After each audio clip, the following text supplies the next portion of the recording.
Flying spanners.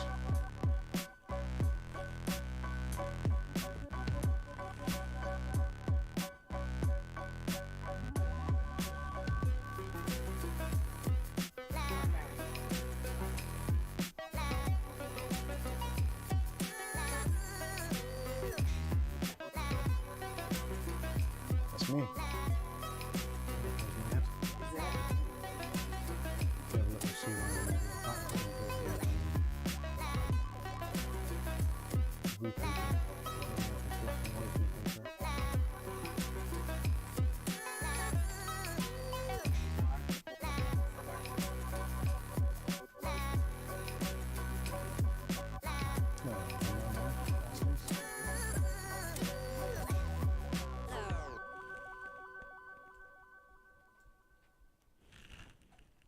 What we do here is go back.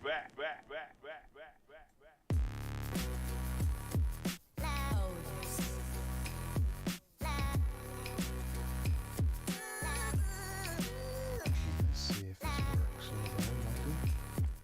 Hopefully this is going to work. You never know. It might do. Good evening, everyone. Mike here. Mike's Unboxing Reviews and How To. Mic check, 1, 2. Am I in sync? Can you actually hear me? 1, 2, 3. Oh, I haven't turned the lights on. Most important. Must have the lights on. Let me know in the chat if everything is okay. A, if you can see me. B, if you can hear me. One of the other is absolutely fine. Is my live chat actually working? Let's see. Let's say hello world. World, if I could spell. Looks like it's working. I think so. It appears to be. What do you call it? Funky new hoodie. We've had these for ages. This is the pale version, which brings out my bloodshot eyes a little bit. Hopefully, all okay. Sounds a little muffled. No, that's just me. Maybe it is a little bit quiet. I have set the. Is the volume low or muffled? Might be the mic. We'll see. Hopefully it's all right. Nice hoodie. Thank you very much. Yeah, these were special edition hoodies which we had made up a little while back. They were the embroidered ones rather than being like printed ones or screen printed ones. Those generally don't last very long. I've actually got one of the screen printed ones upstairs still, and it's been in the wash a few times and it's kind of wrecked. But hopefully it's okay. So, yep, audio is good, says Wally Bob. Excellent stuff. Mike, are you going grey? Yes, very much so. Right, let's try the other camera. So this is the overhead shot, which should be nice and crisp and clear, and no weird stuff going on. Excellent.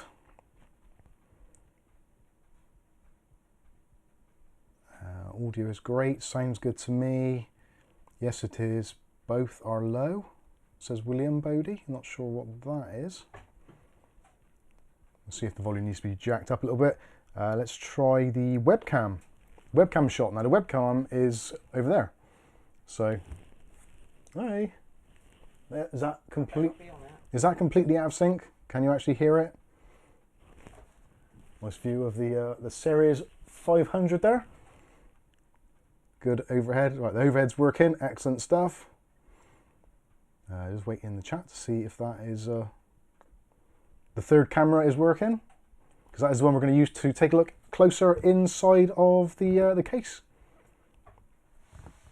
Just waiting for the chat. Webcam is fine. Matthew Day says slightly bassy tone behind you. I was looking in the screen rather than the camera. Anyway, excellent. It's in sync. It's all right. Good stuff. On the main camera? I'll put it back on the main camera because Kath wants to move and she's terrified that she might be seen. Giant spider on the shelf. Where?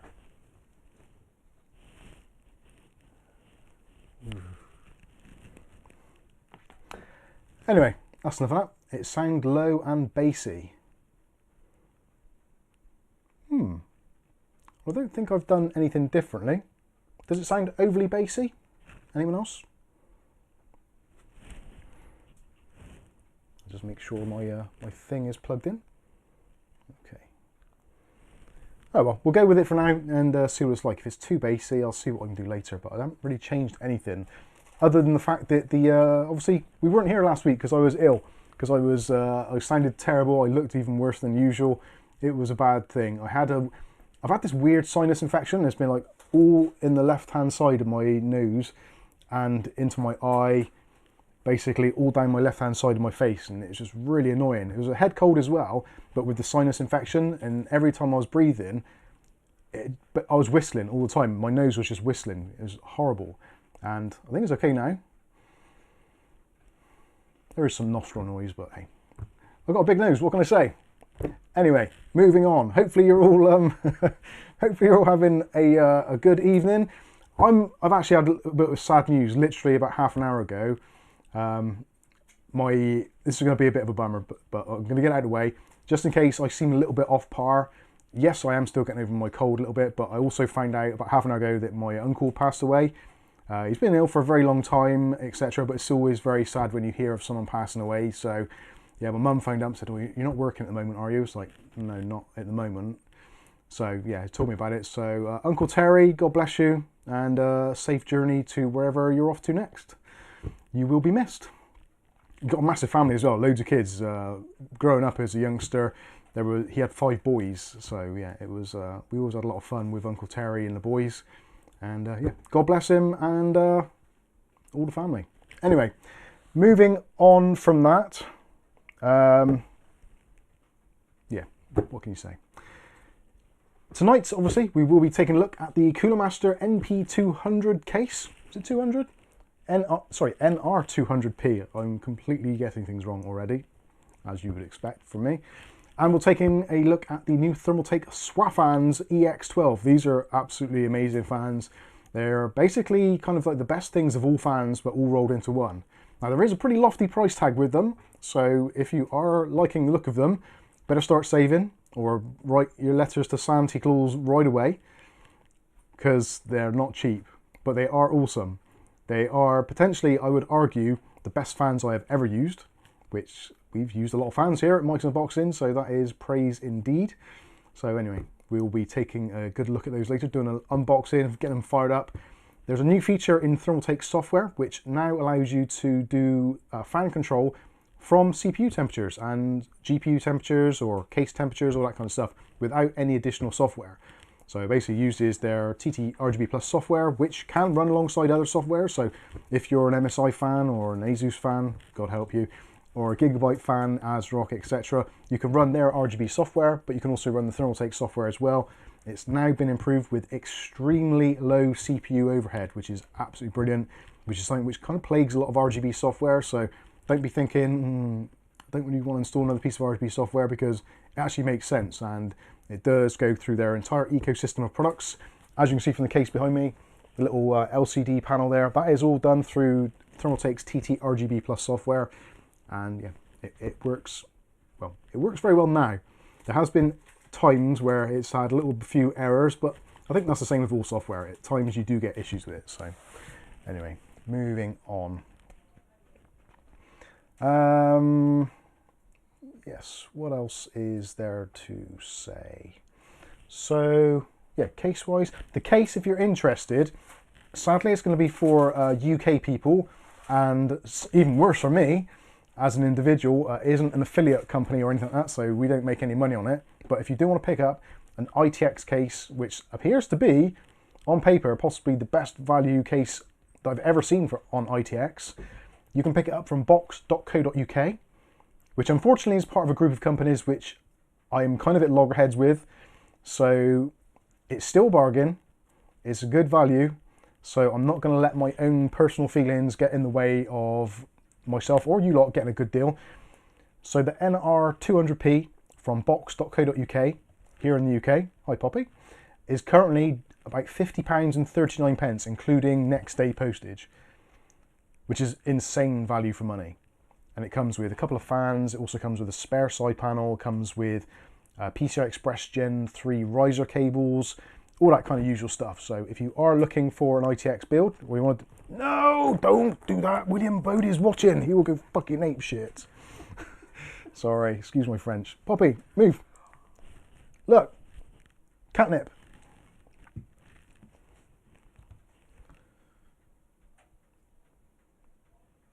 Anyway, so if you do want to pick up a bargain for an ITX little custom build, then 50 quid for an ITX case is insane.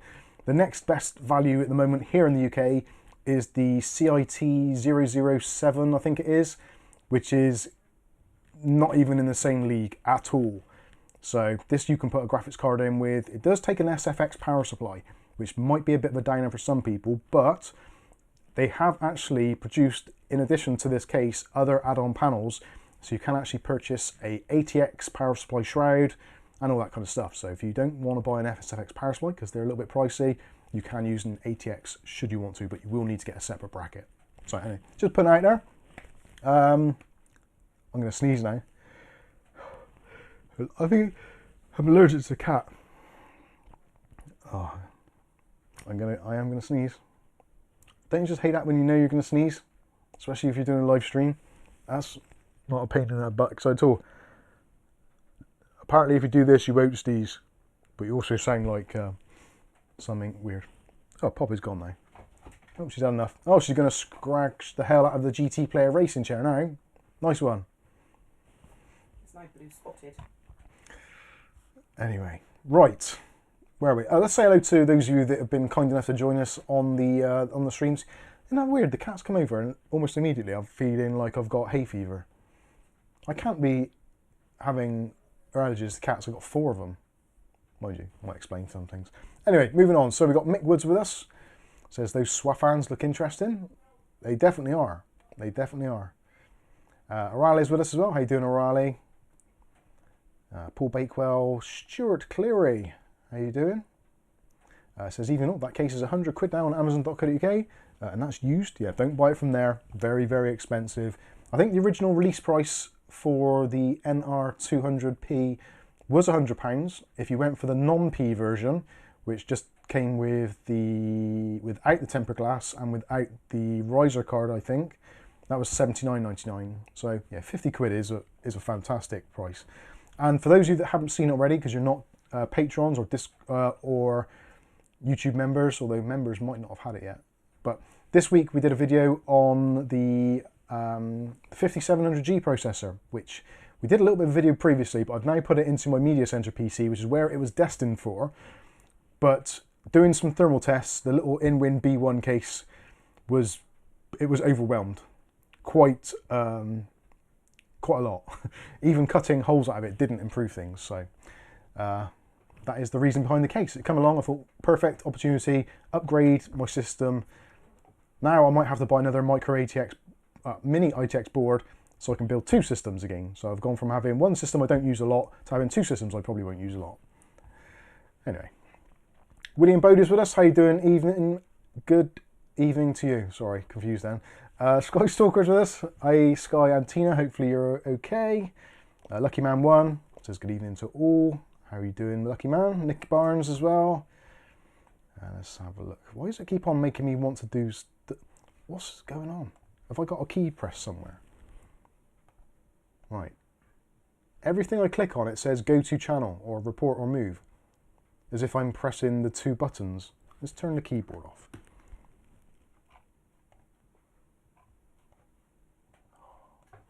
I hate this. And my scroll wheel's not working. What is going on? Hello, McFly. How can I use this now? This is pathetic. I hate YouTube. Yeah, that's not working. So, Fix it. scroll lock. Is scroll lock on? That might do it. Scroll lock. No.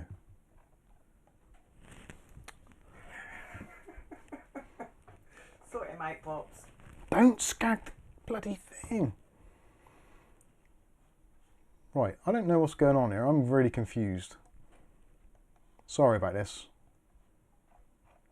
Yeah, nothing's scrolling. Can I scroll on there? Ah, now it's scrolling. The flipping hell's going on? He mended it for you. Well done, Pops. Bless your heart. Right, Where did I get to? Colin Hilton, how you doing, Colin? Good to see you. I was doing that stupid thing again. Batteries? Is it the batteries? Maybe. Let's have a battery. What are Duracell. I know, but Double A, sorry. It says, non pour la vente ou detail. Don't put it in the bin. Maybe.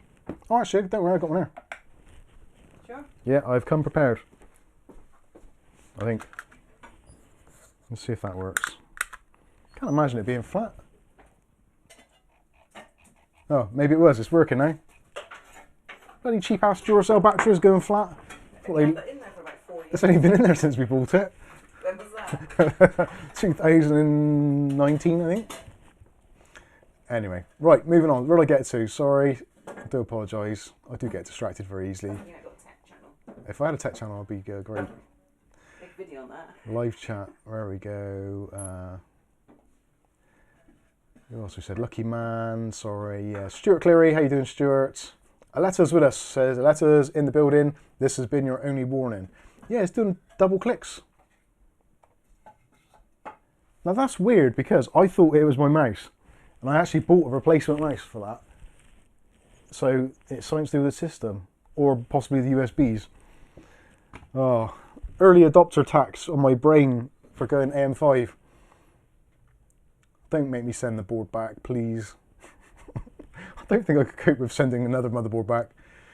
Anyway, Mub. Welly Bob, those are working when it comes up. I don't know what's going on. I'm really confused. Anyway. Right, stop. Oh, Jesus. Right, I'm going to close that down. Live chat. Let's do pop-out chat again. Is that working? Right, that's not working. So now I've got to copy the URL. Oh, sorry about this, ladies and gentlemen. I blame... Actually, I've got no one to blame but myself, really. Chat overlay, let's put that in there. Talk amongst yourselves. Apply, and... Hey, there we go. Oh no, it's still doing it. You bastard. How have I managed to do that? I'm not closing down Chrome and starting again. It's not going to happen. I wonder if it is the mouse. I don't want to plug another USB thing in, actually. I really don't. It can't be the mouse, because I think the other one's doing it as well. It's, oh, God. Yeah, so if you click on...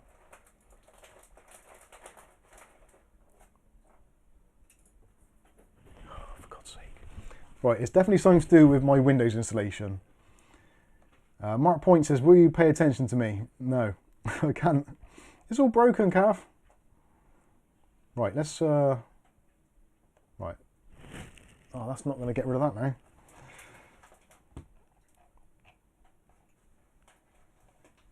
Oh, it's doing it on this window as well. I can't close the window then because I'll have to kill the stream. We can't kill the stream. Sorry. Again, I apologise. Blame Dave. Where is Dave? I'm going to blame his ass. I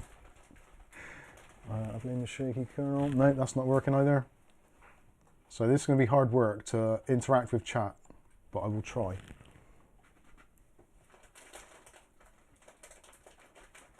See, it's times like this, I wish I had a producer or something, so I could just go la la la.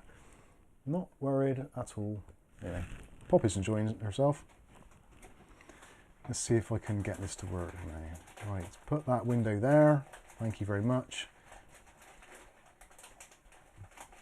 Right, I'm going to have to clear it. I'm just going to scroll down through. I think that's the safest bet. If I click on anything, it's all going to go tits up, and we don't want that, do we? Right, where did I get to? Top chat. Right, I've got top chat on, so if you've got any chat that doesn't come through, actually, I wonder if I can... Oh, it's done it again. Right, so...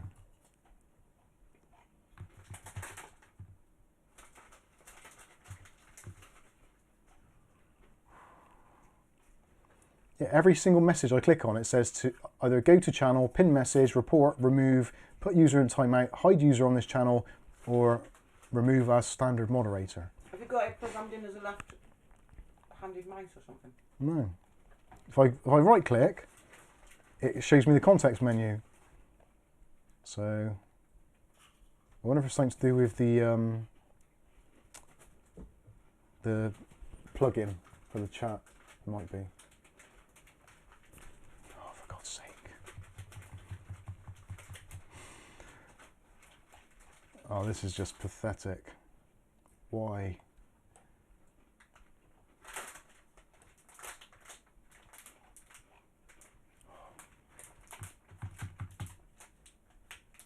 This is so frustrating. Amazing what happens when you're holding a sneeze. Yeah, I should have left that sneeze. Look, it is the mouse. It can't be, can it?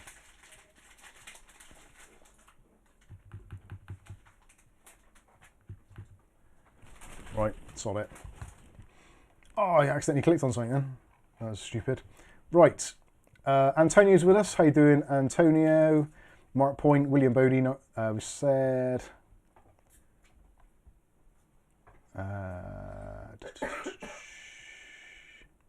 Let's see, where do we get to? Lay down on the mouse mat. Yeah, we got that. Kev's with us. How you doing, Kev? Oh crap! I clicked on it. I didn't want to do that. Oh, this is so frustrating. Right, I'm not going to click on any messages now, so you're not going to see the messages on the screen. I do apologise. Until your muscle memory clicks in. Welly Bob says, YouTube members got to see the 5700G vid early. That is quite right. Bumhole cam, yeah. Ordinary Dude says, the NR200 is a great case. It appears to be at the moment. Though it needs to be updated to add a front panel USB Type-C port. Their SFX PSUs are also very good. Awesome stuff. Where do we get to? Mark Point says, I love that cat. She is cute, although she's pissed off now outside. She's had enough. G-Zone Gamer says, hi, how you doing, G-Zone Gamer? How you doing today? And I got the other three sat on my lap. Yeah. Oh, great. Now it's selected everyone else's messages. What is going on? Something's going to go very wrong. I can see it happening. Kieran says you didn't get the parts from CC Hell, did you? No. No, certainly did not. Right. Riley says, if I click on the messages in chat as a moderator, I get a menu popping up with go to channel, etc., etc. What, if you left click on them? Yeah. Does that happen to you as well if you click on them? Yeah. Go to channel, pin message. That's right, so because it used to be you had to click on the three dots on the outer edge to get that context menu. Get it anywhere. So now it's come up already. So that's nulls that up. Anyway. Wendy Bob says, Mike has been hacked like Lunas. Lunas. Yeah, if only. If I had Linus's money, I wouldn't mind. Right. Let's ignore these things. Thank you all for joining us on the stream tonight. I might have to even blow my nose, you know. I might treat myself and blow my nose. Right, let's have a look at this case, because that's why some of you are here, no doubt. The others are just because you maybe can't reach the mouse to switch off the window. Anyway. So there's the case. This is how it comes in the box. Master box NR200P. Big features, small size. Bit like our channel, really. Irony. Exploded view on there. Not going to go too much into depth on that. On the side, you've got all the information there. Mini ITX, Mini DTX, etc. Yeah, there's pretty much everything you could want to know there. CPU cooler, which for some of you, if you're going to be doing air cooling, up to, well, it says 155 mil, but it seems that you can get away with 159 or more. So pretty much most 120mm tower coolers are going to fit in here, no problems at all. Graphics cards up to 330 mil. Power supplies SFX or SFXL, depending on your configuration. Oh. Can you answer one quick question? If you tell me what it is. Awesome Fool. Just a quick question. Is the Ryzen 4600G good to pair with this RX 6700 XT? No, that is a terrible pairing. Reason being is because you've got a G series processor with a PCI Express Gen 4 graphics card. so you're not going to get the best out of it. You'll be better off selling the G series processor and replacing it with even like a 3600 would be better, because you're going to get your PCI Express Gen 4 bandwidth. It will make a big difference. So yeah, the G series processors don't particularly mix well with PCI Express Gen 4 components, because the motherboard won't support it, and potentially the processor and and motherboard are going to be holding it back. It will work, but you won't get the best you possibly could out of it. I think that'd be fair to say. I would certainly avoid it anyway. And also, most of the G series processors only support PCI Express times 8, I think, on the graphics card ports. So not only are you on PCI Express Gen 3, you're also only at times 8 rather than times 16. So it's just a bottleneck in general. You don't want to do it if you can help it. Case wise, here we go. So this is in its standard configuration out of the box. So you've got holes there, and this is the back side, which I believe just pops off. Yep, there we go. So that just pushes off. There is actually an additional mesh filter inside of the holes, which is a little bit cheaply done. But, so if you want a little bit of extra air cooling, then you can always take that out. Hey? Is that magnetised? It is magnetised, yes, luckily. So you can see into the back side there. Moving around to the front, so you've got a solid front panel, although that pops off as well. So you can just pop that off. Nice solid metal panel. So if you want to, you could actually paint this pretty easily. And behind that, there is two mounting sections. So you can put SSDs in here, 2.5-inch SSDs. I think that's 2.5-inch SSDs. Yeah, or there's actually pump mount in there as well. So if you want to put a like a D5 pump, you can actually attach it to this metal plate for water cooling, which is pretty cool. Bit of room on the bottom there for, actually I don't know. I genuinely don't know what that bit there is for. What is missing. No. Well, that would be a nice shout, but no, it isn't for CD drive, sadly. Let's put that front panel back on. I'm guessing, yeah, there's a little pull tab on the bottom, and it's just like little ball joints to connect it up.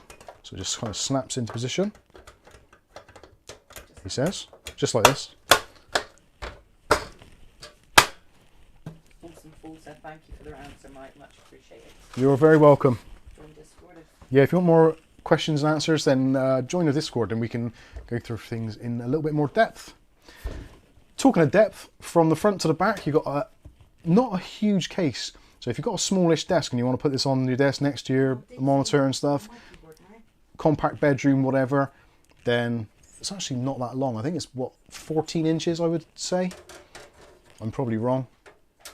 Well, no, actually bang on, 14 inches. So that's 355 millimeters for the Europeans and English, those non-metric, non-imperial countries. I/O, so reset button on the side, got USB 3.0, USB 3.0, little clicky power button in the middle, which illuminates white, I believe. And you've got, sadly, a combo mic jack, which I guess isn't the end of the world, but I would have preferred to have seen two separate ones, really. Maybe even ditch the reset button. I don't know. Let me know how you feel about that yourselves. Actually, I suppose if I take this off as well while we're in this section, that'll be a good idea.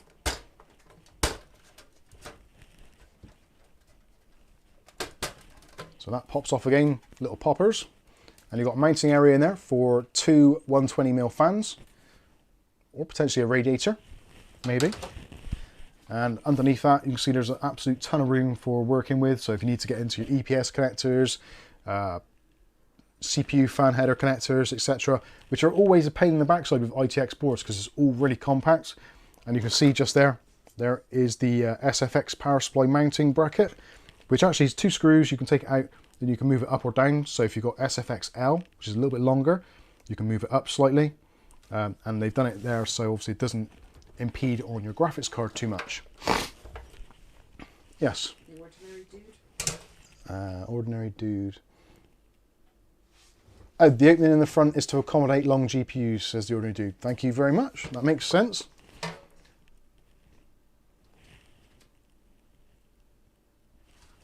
Sorry, I'm trying to read something and I can hear Daisy pissing, I think. No, Daisy's on the desk. Oh, who's that then? Poppy. PayPal. Oh, Colin Hilton. Thank you very much, Colin Hilton, for your PayPal donation. Much appreciated. He sent us in £20. God bless you. And Mick Woods is coming with a tenner as well. Bless your heart also. I'm not going to click on it. I'm sorry, but I'm not going to click on it because it's going to just ruin the feed altogether. But thank you very much. We'll go for some RGB lighting for a little while there, just so you can, well, have a break from me, I guess. Nick Barr says, makes life easier as only one headset for PC and phone. That's a good point. That's a good point. That is a very good point. Riley says, what, no reset button? That's no deal. If that's it, no deal for me. No, there is a reset button. Sorry, Poppy's got a mouse. Actually, I can do a close-up actually of this. Hopefully that's going to focus. So that is your reset button. USB pass-throughs there. You've got your power button in the middle and the mic jack on the end. Maybe I didn't communicate that very well, which is not unlike me. So yeah, actually, when it comes to building this thing, you can strip it right down. So you've got an absolute ton of access to pretty much everything you could want there. And let's take out the accessories box. I do like the accessories box. That is pretty cool. So yeah, I think this is pretty much the perfect layout. It really is. And there is a power cable with a right angle connector. So normally if you've got your SFX in here, you're going to put it in something like that. So that's going to keep that out of the way. If you undo the power supply cage, you can see there's actually mountings on the front. So you can actually mount it at the front of the case. So if you don't like the look of it there, then you can twist it round. You've also got radiator fan bracket on the side here. So if you want a radiator on here, or just fans, you can do. There's so many options with this thing. The flexibility is insane, which is actually one of the kind of key reasons why I went for this.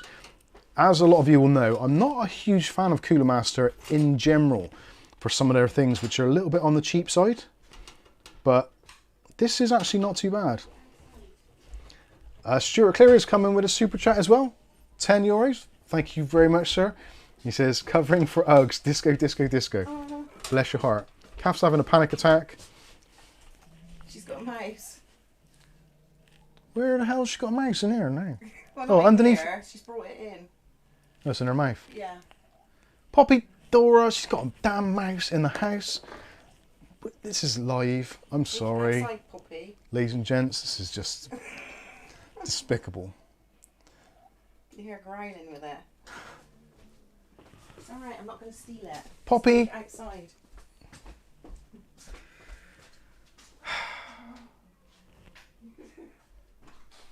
Sorry, ladies and gentlemen. I do apologise. So with the kind of rad stroke fan mount, what's already do saying? Rad support is only on the side bracket. The NR200 Max is configured with a top mounted rad. Yeah, because you couldn't really, there's not really anything you can mount the rad to on the top. So if you did want a radiator, then you are going to be looking at this section here, because basically the top you wouldn't get away with it. That's what, the Max version is basically reallocated space, so you can have a radiator on the top, and I think it includes a radiator standard of 280, but you do pay, again, a bit of a premium for that.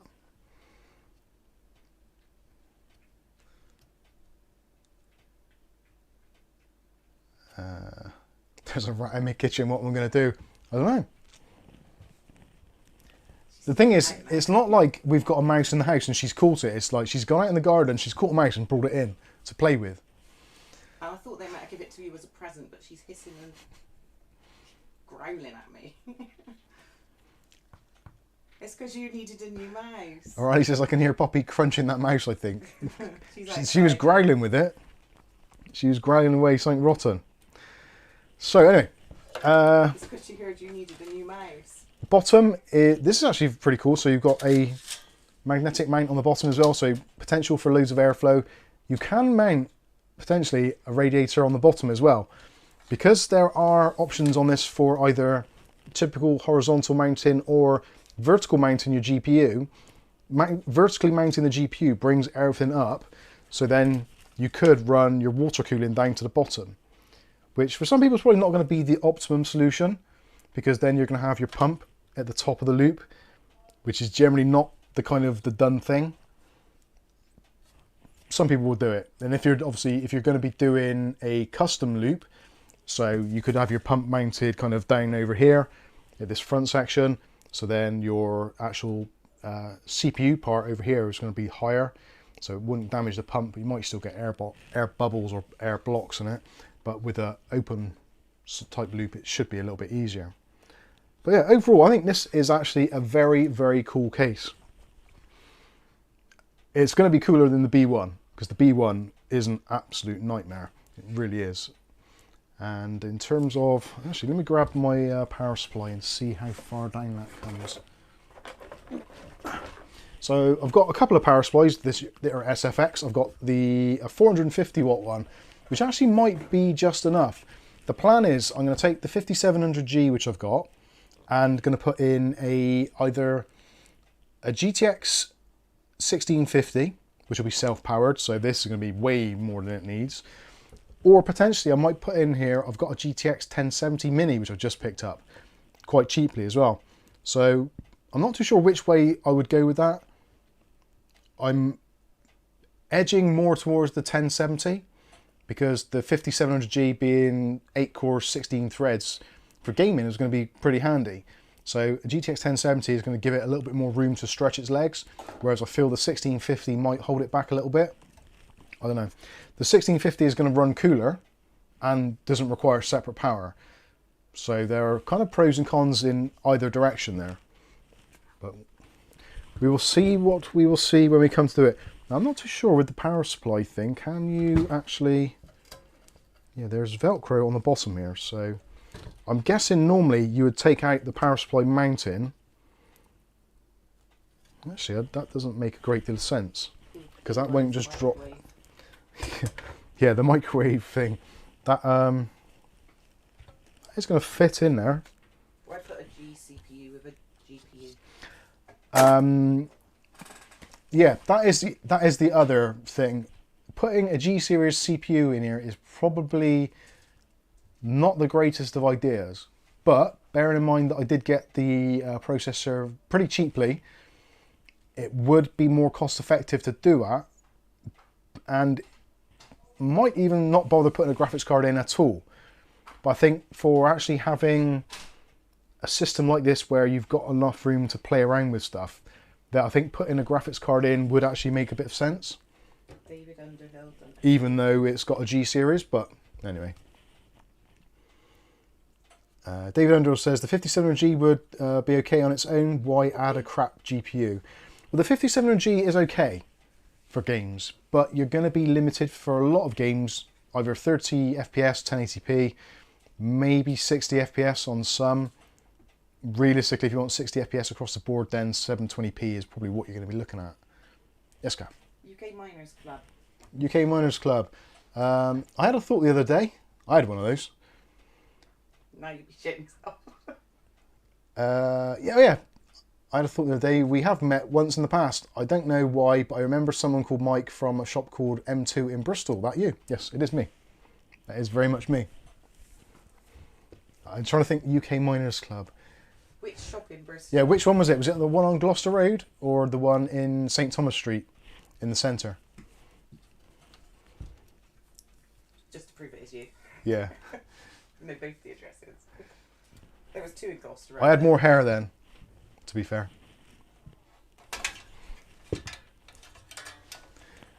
I/O stuff, so front panel audio, you've got HD audio. Something they've done very nicely as well is the front panel connector for reset and power, etc., and hard drive LED has been molded together. There's a little plastic kind of cage, I guess, which goes around the outside edge. So you can grab that and plug it in.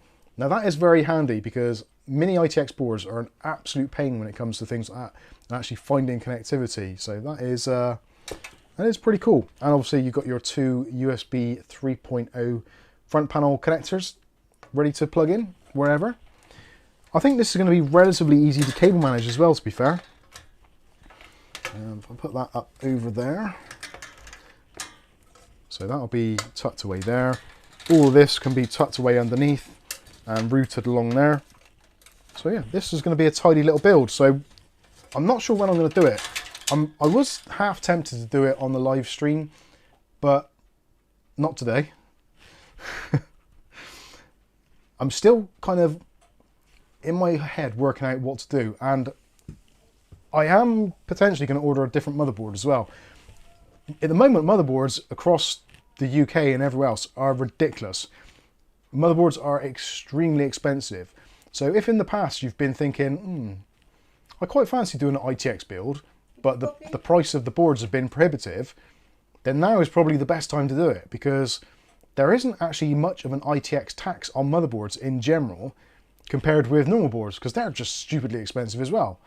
So if you're going to be paying something like £100 for a kind of entry-level B450 board, you might as well just get an ITX B450 board and do yourself a tiny little build. Save a load of space and potentially be a little bit more creative and give you a bit more of a challenge, because anyone can just chuck a motherboard into a case. But when it comes to ITX, there's it's like a finesse to get it right and to make it look okay in a small case like this is kind of hard work in a lot of respects, working out all the things, because obviously there's only certain dimensions you can play with. So you have to consider your CPU cooler, you have to consider your graphics card, you have to definitely consider your fan placement for optimal airflow. There's various challenges which are definitely involved with an ITX build. And actually, generally I don't like ITX builds, but I'm quite looking forward to doing this one.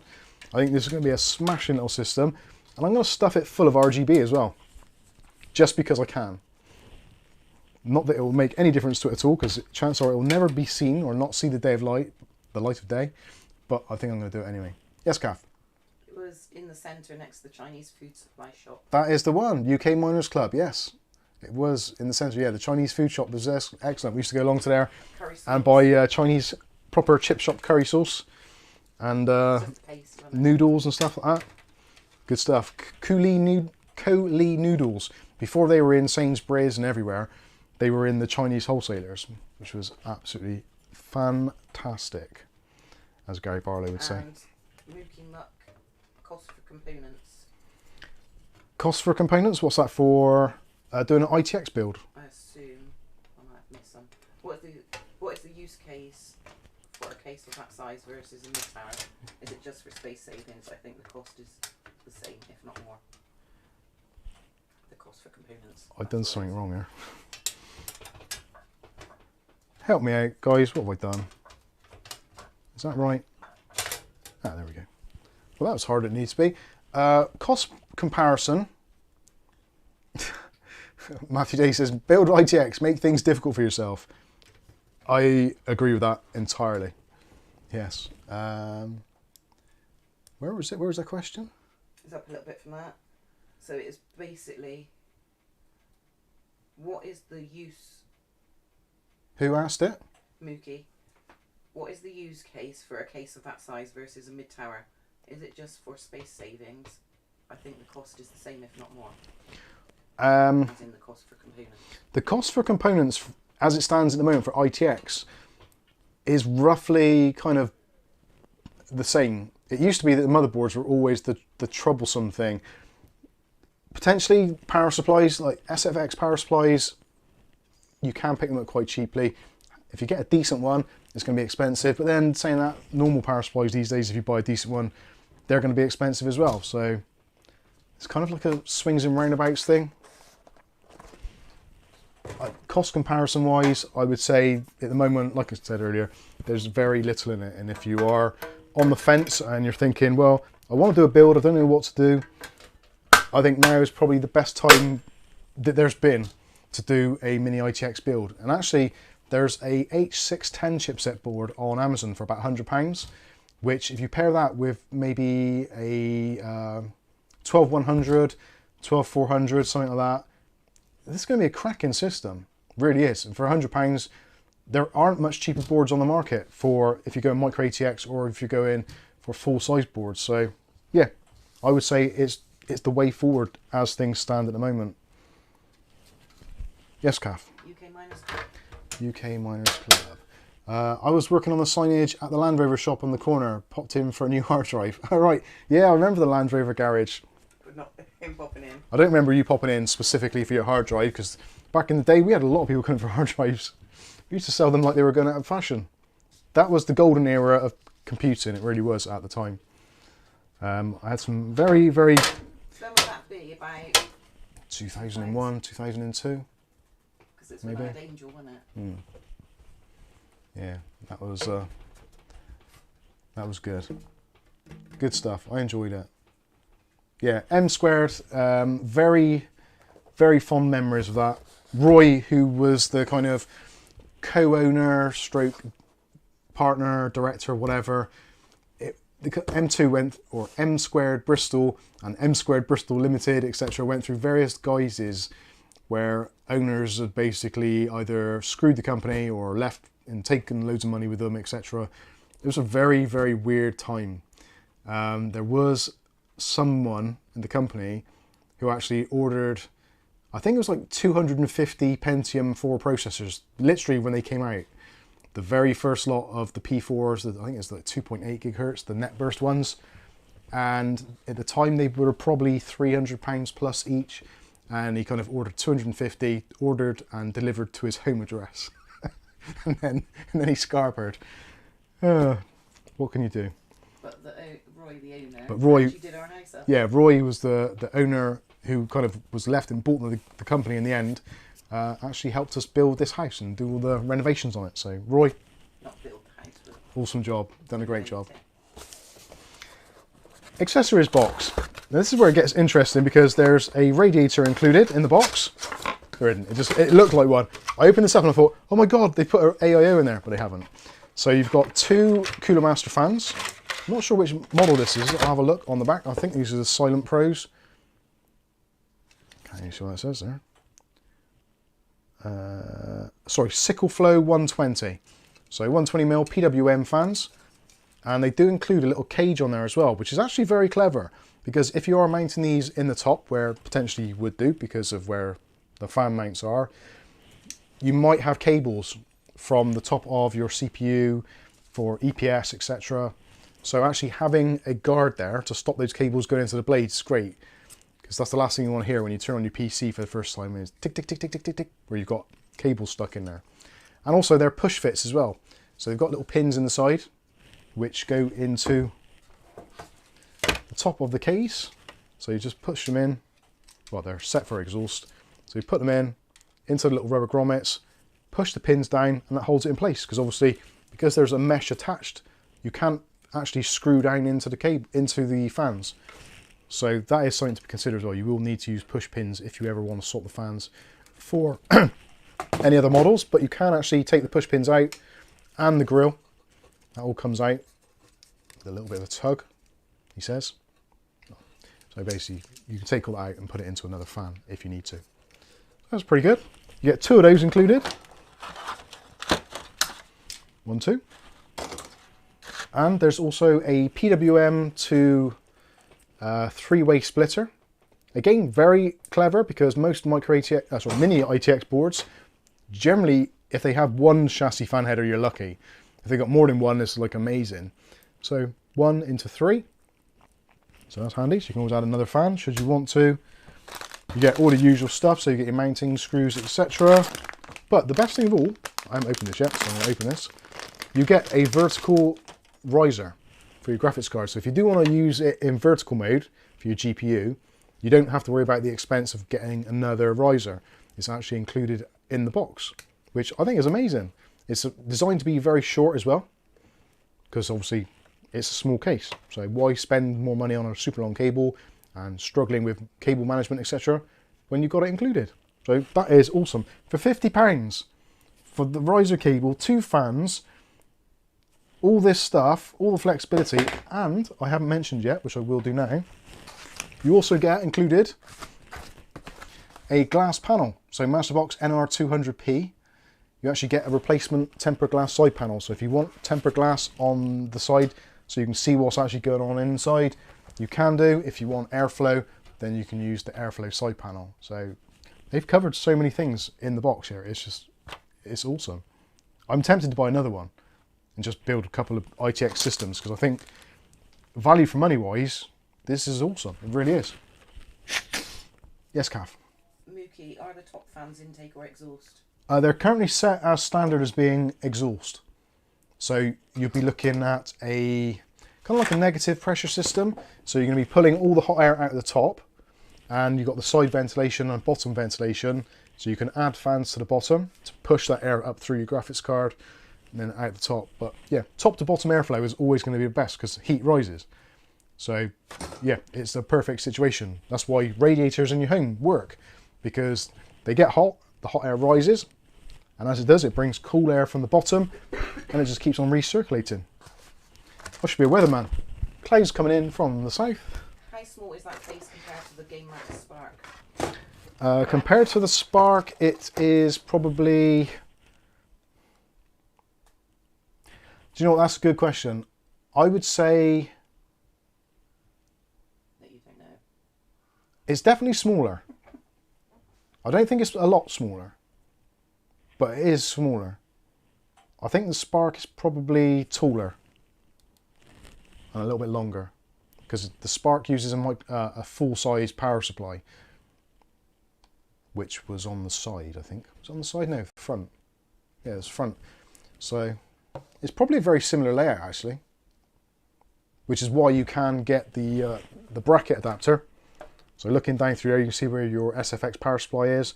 That you can replace that with a ATX one, which goes across the front there, which would basically make it the same as the Spark. But the Spark is a little bit more of a pain in the ass to actually get into, and doesn't include the risers and all that kind of stuff. ATX. Yes, it is, yeah. UK Miners Club off to the pub. Cheers, Miners Club. Have one for me. And Wild Bill says, what is the AMD equivalent to a 1660? What is the AMD equivalent to a 1660? Ooh, that's a difficult one. Can't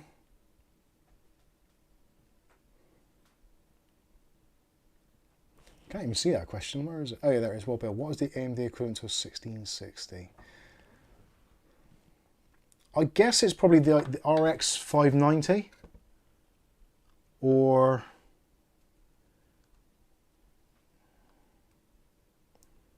suppose a 6500, maybe.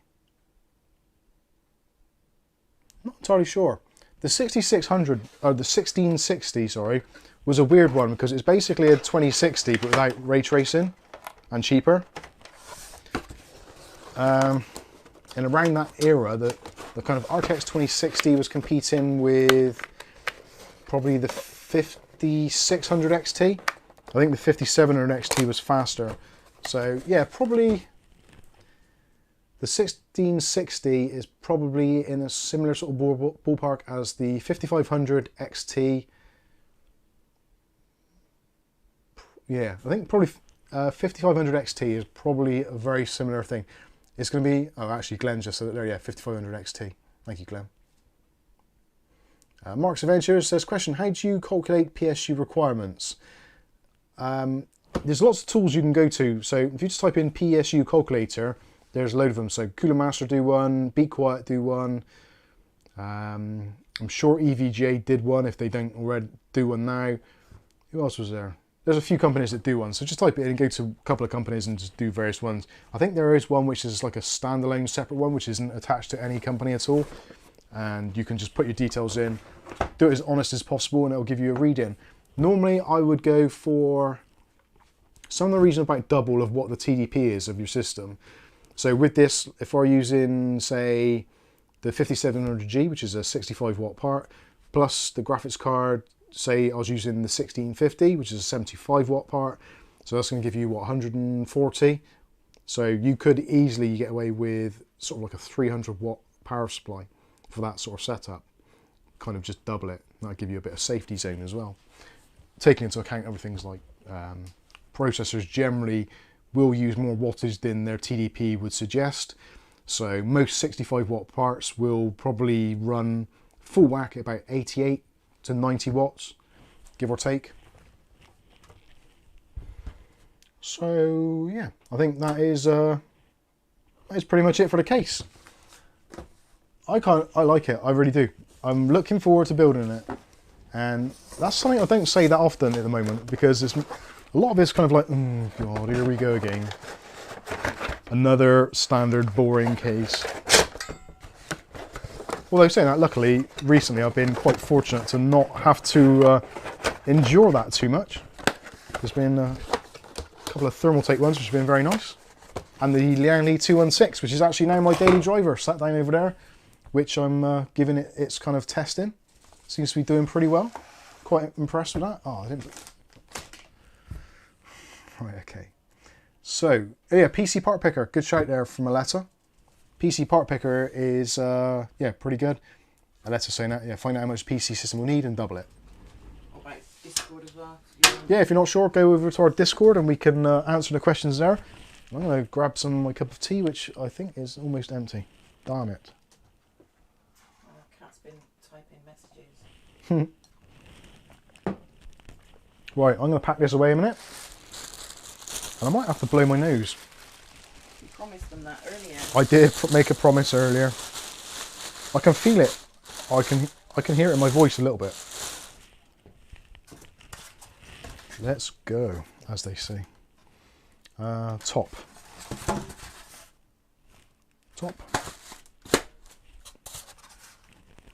Oh, damn it. I forgot to put that away. I'm not very good at this reboxing, like, unboxing is not too bad. Can you read Mark's Adventures? Mark's Adventures, no I can't, because it's all highlighted in white.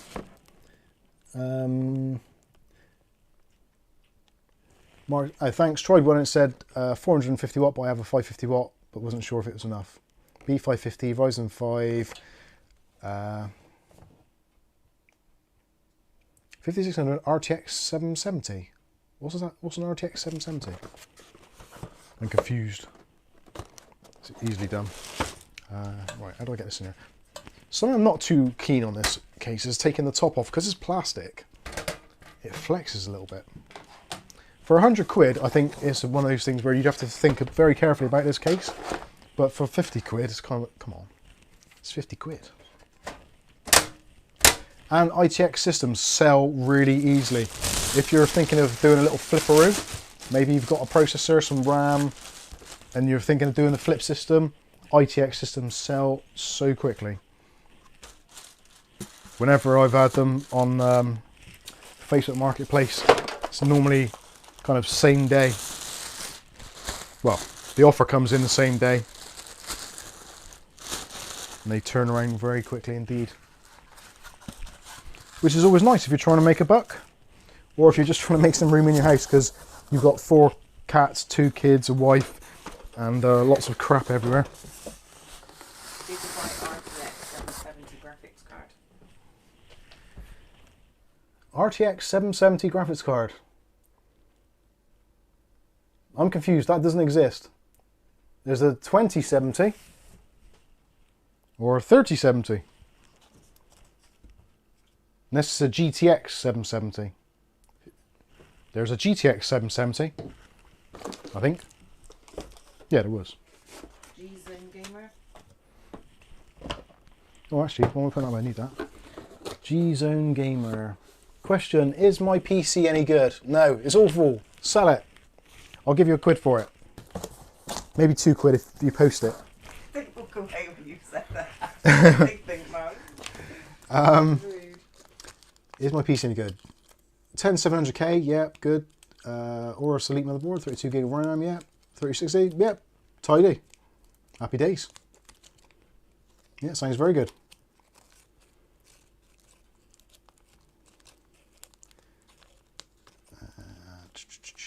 Mark says, thanks for the advice, much appreciated. You're very welcome. Old Man Withers said, I had a 5500 XT, it was pretty good, far more efficient and less hot than a RX 580. Not as cool or low power as the 6500 XT. And that's a GTX. GTX, that's right, yeah. That's what, I thought that's what you meant. But when there's so many types of graphics cards on the market which are kind of similar, but not, it's always best to double check, so you know we're all talking about the same thing. The GTX 770 is actually quite power hungry, if I remember rightly. Does that have twin 6-pin connectors on it? I think it probably does. Yeah, so that'll be 150 watts per connector. So if it draws the full wattage, then anyway, whatever. Stuart Cleary. Oh, I clicked on it. I know I shouldn't have done that. At the start of the stream, I dropped a heavy jar of Revitalift cream on my keyboard from a shelf.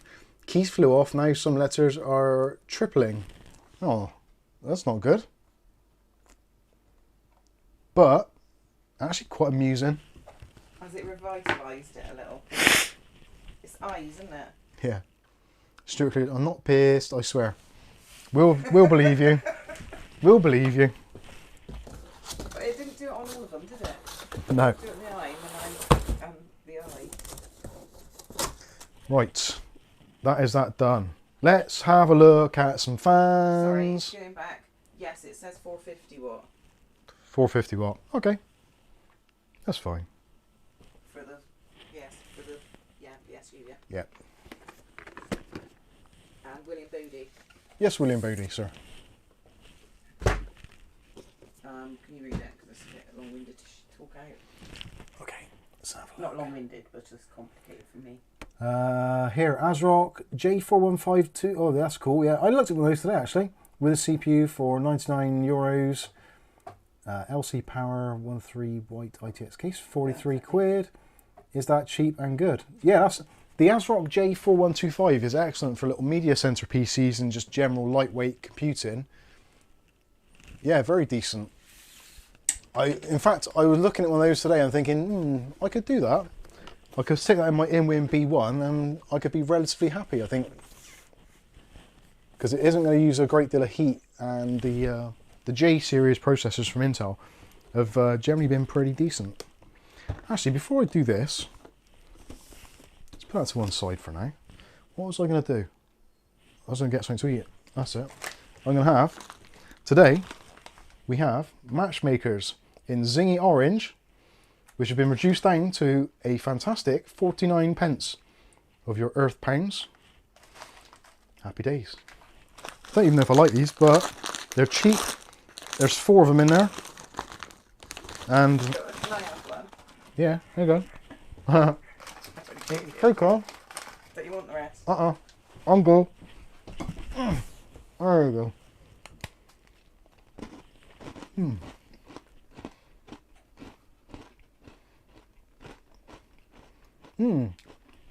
Definitely got some orange going on there. Kind of tastes like a gingerbread.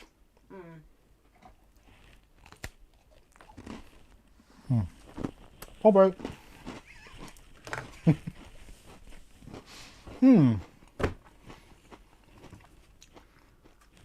Happy days. They're going to be stuck on my teeth for ages now. Now, before anyone says, I can't believe you're wiping the crumbs on the floor, my missus is going mad. My missus is mad, and also I do the vacuuming.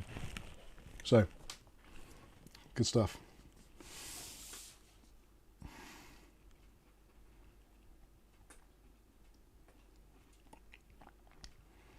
Mark's Venture says, thanks very much. Good to hear a Bristolian accent. You're in a minority. Spent 8 years in Downend, great place to live. That's where we live, Downend. What? Mark's Adventures. Yeah, that's it now. That's awesome. Whereabouts in Downend were you, Mark? If you don't mind me asking. I might have even known you. I might have even bumped into you. You probably wouldn't recognise me, so I look like a thug. Like I don't look like one now. Where did we get to?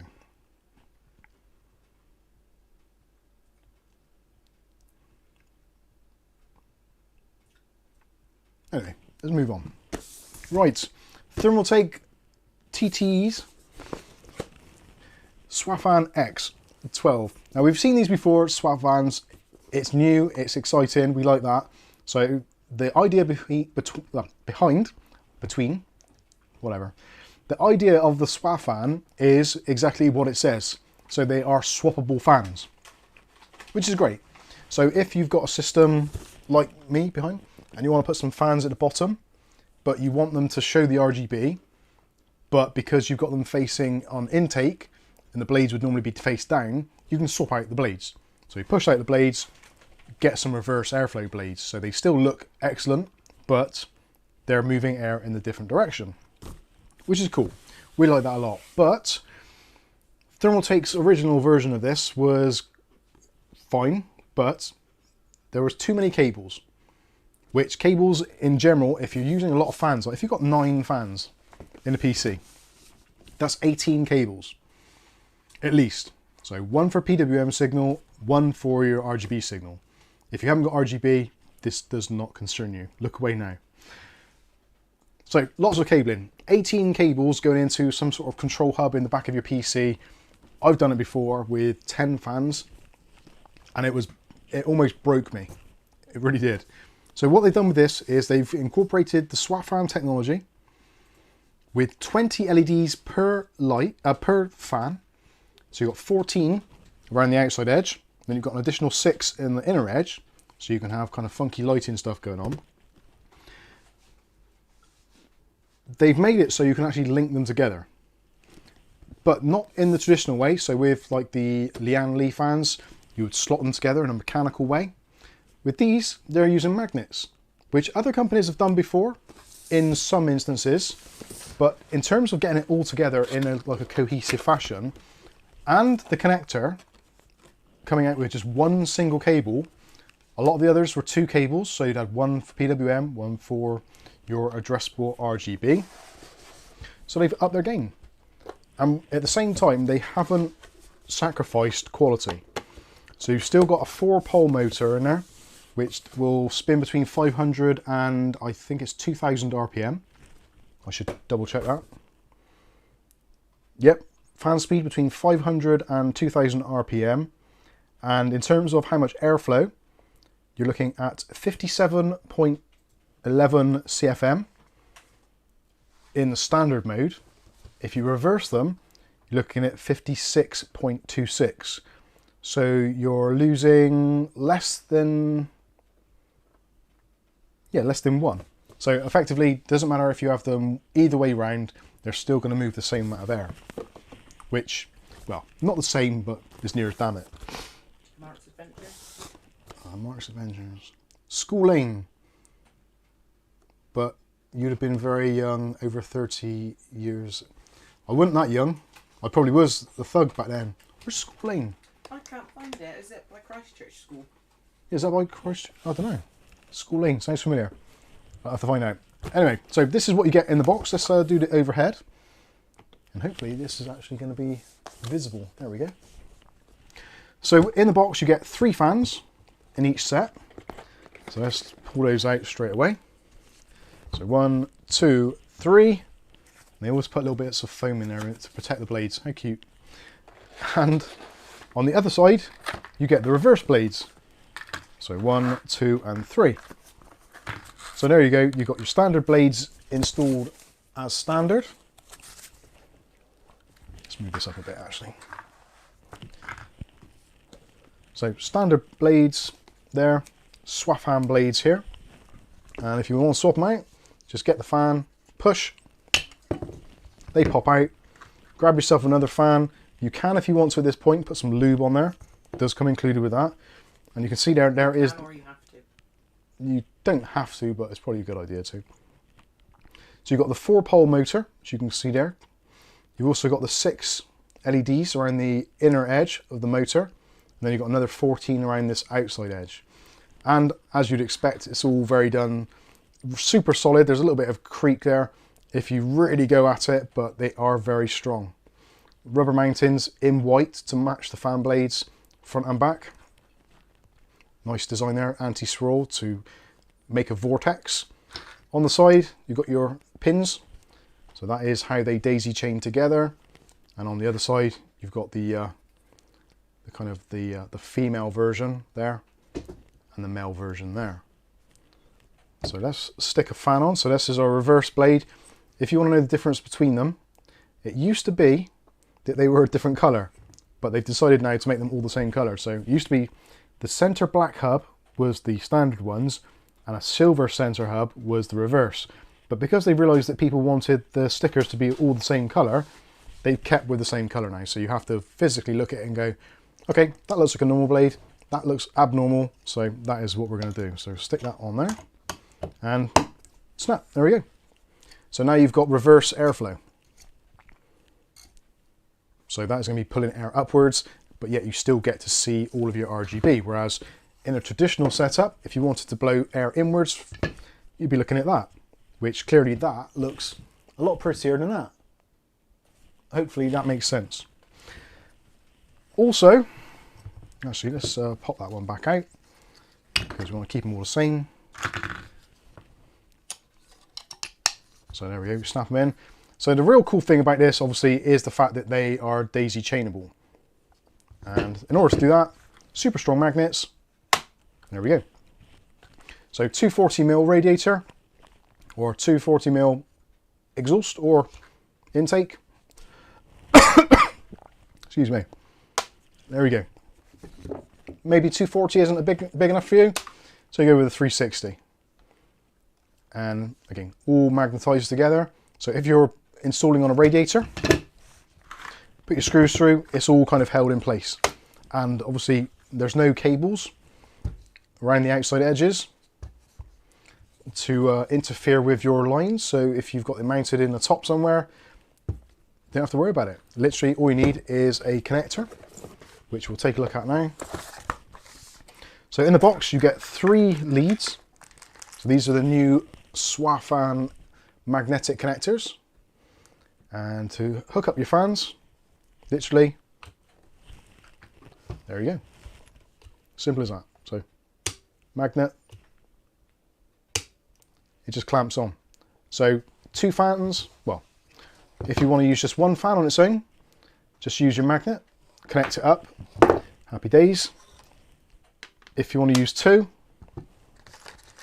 same deal, just grab your magnet and, ooh, wrong way, and there we go. So it's a very easy thing to do. When it comes to cable management, if you're having this mounted on a radiator, which you might do, then you've literally got 1 cable coming out the top for your RGB and also for your lighting. Very, very cool indeed. So there is your radiator set up, one cable, so you can take it out and clean it and do whatever you need to do. Now the 1 cable does go into the control hub. So you've got a Thermaltake control hub, and that's got a further 5 ports on it. So 1, 2, 3, 4, 5, and you've got a USB connection there for the software. A daisy chain, so you can actually daisy chain these hubs. And on the back you've got a dip switch, so you can tell the software which hub is which. So you can make up some really super customized lighting. So that is their Thermaltake hub. They're going to be using that on pretty much everything going forward, which is good. So there's going to be a nice cohesive ecosystem. And literally for the USB, normally you'd have a micro USB, so that plugs into there, and then the other end plugs into your motherboard to connect to the software. Very slick indeed. And of course you can have up to 3 fans connected. You can't have 4 at the moment because RGB software for pretty much every motherboard and every piece of software will only address a maximum of 60 RGB LEDs. So if you've got 6 in the middle, 14 on the outside edge, that's 20 per fan. So when you add in another fan, that then becomes 40 and that becomes 60. So you've got 60 addressable RGBs, which are all being controlled by 1 single cable. So they appear on the system as 1 unit. And RGB software won't go past won't go past 60 LEDs. So you are stuck with that at the moment until they find a way of not doing it or getting around it. There's your lube. So if you want to lube up your fan blades, if you get to the point where you've had your PC on for quite a while, come on, get out of it. So you can take your blades out, stick them under the tap, give them a good clean, or however you want to do it, soapy water, etc. When it's dried out, you can get your lube, take the syringe out, and do a tiny, tiny little blob on the end there, which I'll try and do, which is actually quite hard. I was gonna say, like, you can do tiny. Yeah, I struggle with that. Actually, that's pretty easy. So, a little bit of lube on the shaft. Oh God, wait for the comments. And then, so I suppose if you want to, you could just put a little bit in the bottom there. Up to you. But either way, push that down, and there you go. You have your perfectly smooth So you can put it fans. either on the shaft or in the bottom. You can either put the lube in your bottom. Oh, it's the main camera for this. You can lube up either your bottom bit, or you can lube up your shaft. The choice is entirely up to you. Thermaltake UK, please, if you want to, you can take that bit and use that as marketing. That's gold, that is. Absolute gold. I didn't think you realised what you were saying. I did. So, these are expensive fans. At the moment, if you're buying these from the UK, you can pick them up at scan.co.uk. They are 3 figures. So you're looking at £100 roughly. There are 3 versions of this, well, 4 technically. So you've got the Swafan 12 EX in white, which is what these are. You've got the Swafan EX 14 in white, which is basically a 140mm.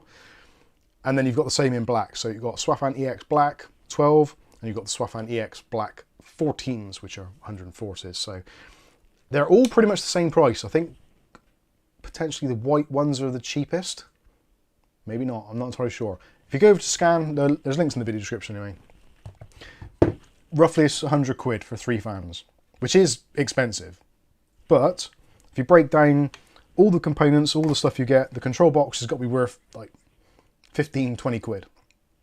So take off that half 100, then you're down to like 80. So kind of like 20-ish pounds each for the fans, plus all the accessories. If you say £25 each for the fans, then 25 quid for the controller and all the bits. That's kind of how it breaks down. 25 quid for a fan is pretty obscene. But to do what they do is very, very hard thing to do. And that's why a lot of manufacturers don't bother doing it, because it isn't a cheap thing to do. They could have cheaped out and used maybe a twin pole motor, but these are so quiet. It is ridiculous. When you're using them, they are essentially silent. And you can actually use these in like competition winning computers for RGB lighting, which they do. Thermaltake have their own lighting, what do they call it? Neo Maker or Neon Maker. And they do like competitions where you can actually, whoever gets the best lighting wins kind of thing. So it is very customizable. But what you really want to do is to see what they're actually like. So let's get these things fired up and we'll show you what they're like. I'll have a quick look in the... Letter says I'll continue cutting cheap fan cables and splicing them together and still have only one cable to connect. Well, you can't really have one cable to connect because you can't do RGB and PWM on the same cable, because you would set fire to your motherboard. Mookie says, in my own Mub Canon, Mike never uses the word lube. Oh dear. My apologies.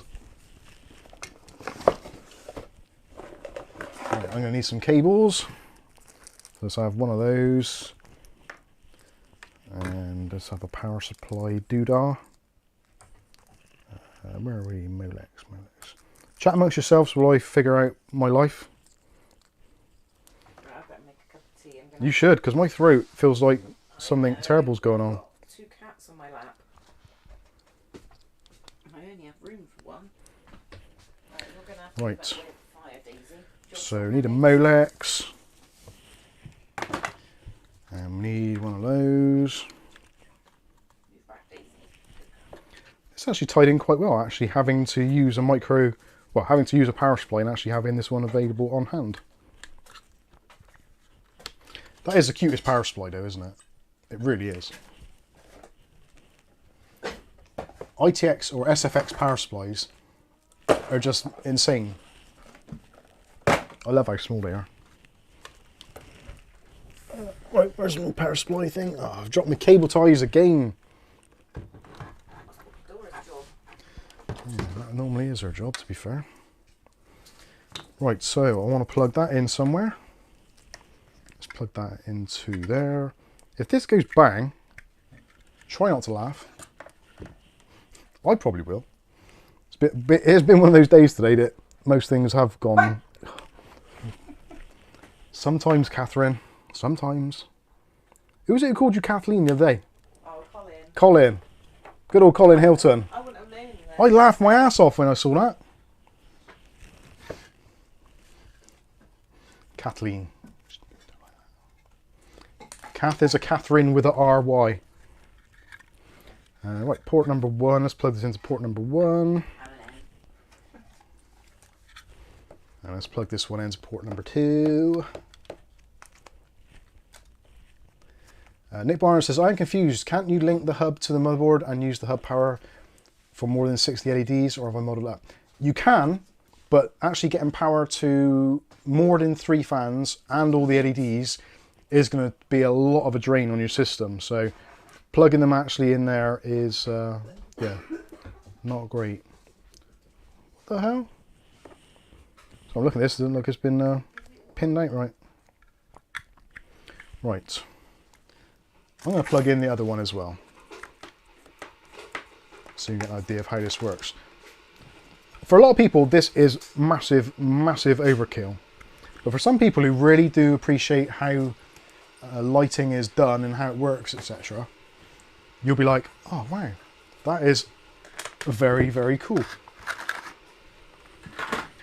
And it is like anything. PC stuff is, we all have our crosses to bear. Like Aletta spends an absolute fortune on water cooling components because that's her jam. Some people spend a load of money on a graphics card or a processor or I don't know, whatever.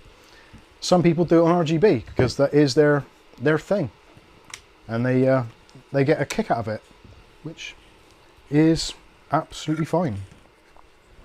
What else have I got to plug in? Oh yeah, that's what I need. This might work.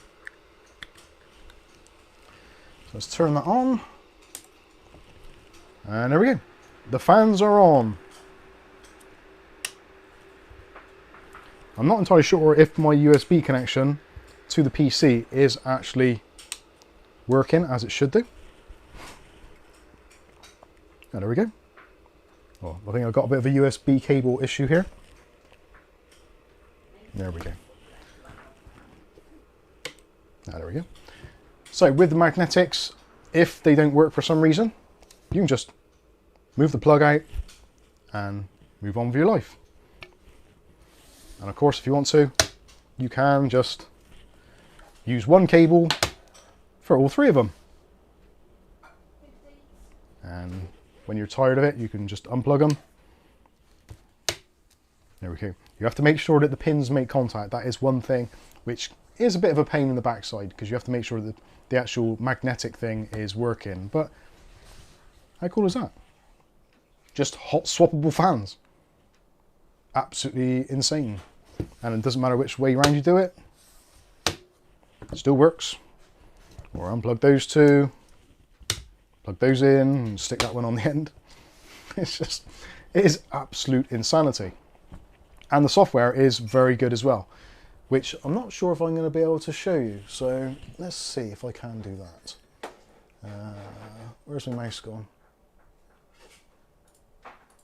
So,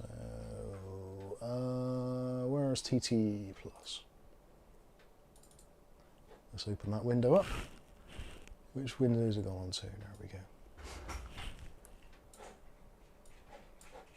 Oh, I've upset it now.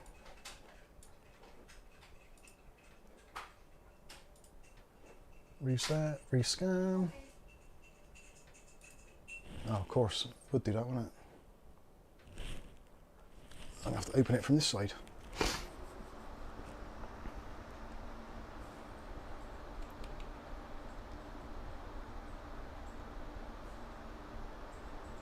Oh, you absolute arse.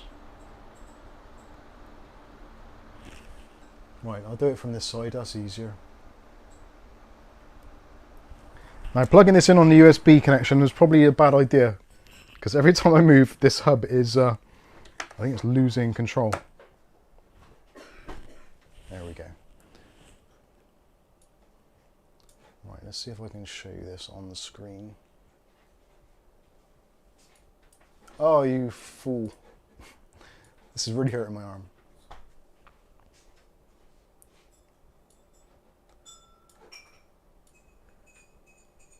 Okay, right. Let's show desktop. And we want to go to display capture. The hell? There we go. Right, this is oh,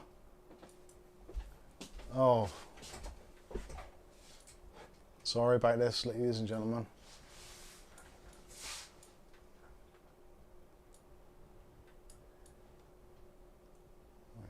There you go, you're learning things now. So am I. So now if I minimize that, there we go. So hopefully now you can see the control screen. So there you go, there is the controller, and you've got your fans connected. So if you click on that one, or that one, it'll tell you which cables you've got plugged in. And normally you would, actually let's take these out of there. So in order to start off, which one are we in? It's not doing, there we go. Dutch Jan asked, standard connection cables? I don't know if you've done any of No, not standard connection cables. So when you click on it for the first time when you're not set up, so see on the screen, port number 3 currently has got a red light because I'm plugged into port number 3. So as you can see there, so all the 3 fans have gone red. So whichever one you click on, so if I click on another port now, say port number 2, because it doesn't know what's connected, so it's just going to stay red. So am I plugged into port number 3 or 1? Sorry, that is number 3. That's why, because I've got those connected, haven't I? So port number 3, and if I go to, where are we, desktop? So if I go now to the Swafan EX RGB, drag that into there. So now I've got 3 fans, so I can either turn them on or off. We can have 1 fan. So let's save that. And that is going to do the default thing. So if I go back to the main camera, you see now, so because I was clicking on the single fan, it's only taking control of that 1 fan. Whereas normally, when you have any of your fans daisy chained, they're all going to be doing exactly the same thing. So that is where this comes into its own, because it now sees from data that every single one of these addressable RGBs or LEDs on the fans, they're all their own separate entity, and it knows where one starts and one ends. So if you want to have a certain thing happening here or here or here, you can do that. You can choose your exact own profiles, your lighting. You can have it so it goes to sound, to music, etc. So when you speak, it'll be like a VU meter. So it'll fill up a certain amount of weight depending on your speech patterns, etc. A letter said red, the fans look yellowish, orange to me. The camera never brings them out. The camera does make it look awful. Do look rather washed out on the stream.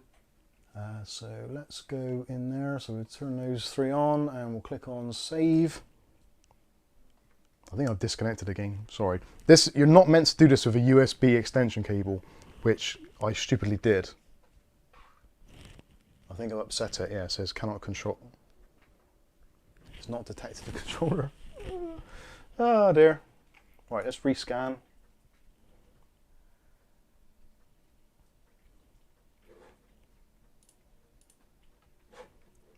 And save. Yeah, I think I've upset it now. Save. lighting. So select all. Let's do Aurora. There we go. That is working. Yeah, I've got a really long USB extension running all the way through, and it's a powered one as well.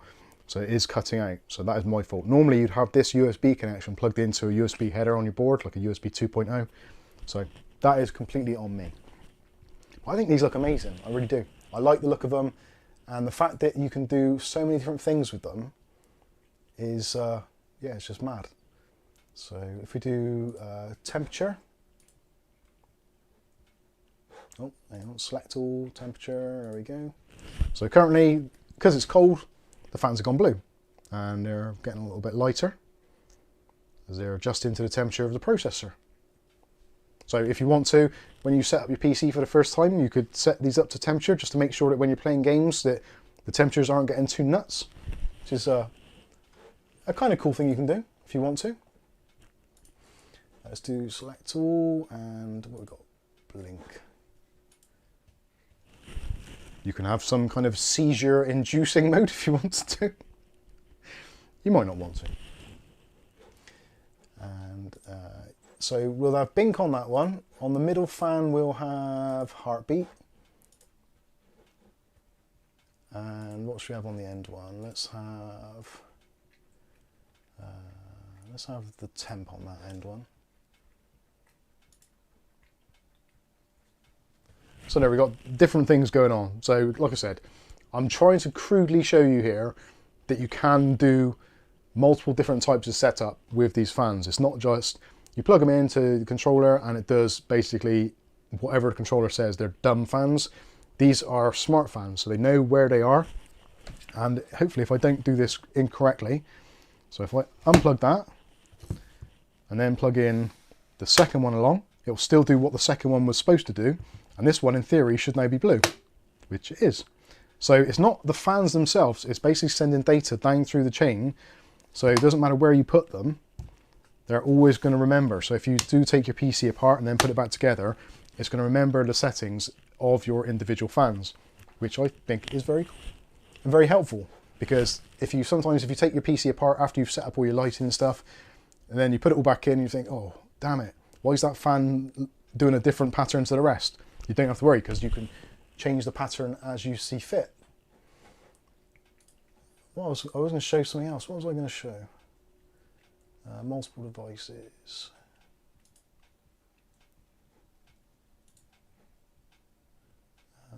Black hole.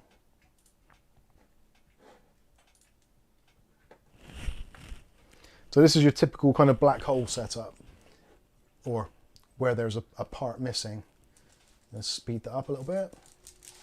And they sell them without RGB, don't they? I don't think they do.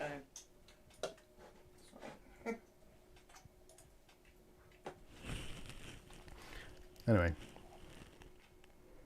So doing what's meant to be doing? I can't see now.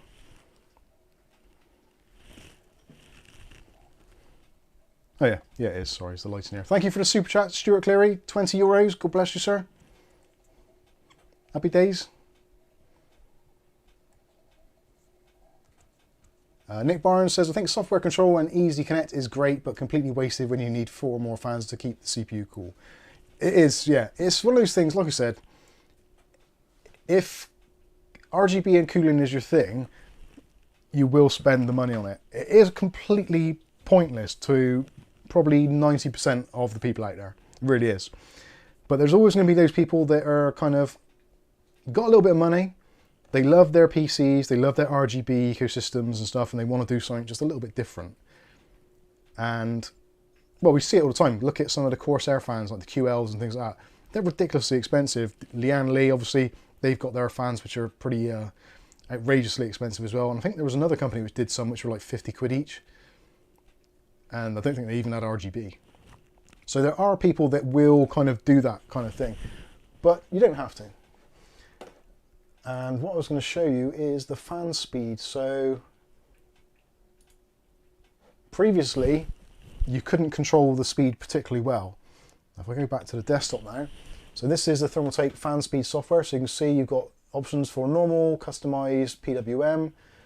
So if you do customize, now you can choose whether you want it to monitor your CPU, your GPU, or your system. So maybe you've got two fans underneath your GPU.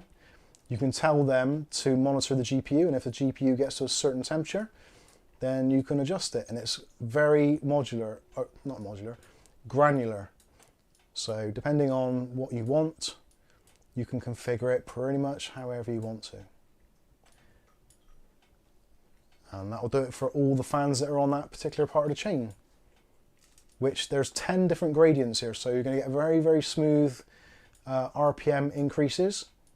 And weirdly, you can do decreases. I'm not too sure why they've left that in there, but hey ho. This is the first version of this part of the software. And you can just click on bits there if you want to, just drag it all up. You can have more than 3 fans in a case, can't you? But you Yeah. have to use another controller. Yeah. No, you can use the same controller. Just you have to, well, you can use another controller if you want to. Entirely up to you. I think the controller's great, but I can't get having only 3 fans max in a case. So if you want to have more, you can do. Just keep on daisy chaining them. That's why they've sent me 9, because I'm going to put 9 of them in the PC behind me. And they're going to have some crazy ass lighting going on. So actually, I'll show you now. If you do add another fan onto the end of your loop, it won't do anything other than spin. So it's still going to send the PWM signal because it knows how to do that. But because there is a hard lock limitation on RGB on a particular channel, you cannot go past 60. It's a thing. Open Daisy, a poppy, that's not bloody litter. Open RGB, all those kinds of things, no one does it.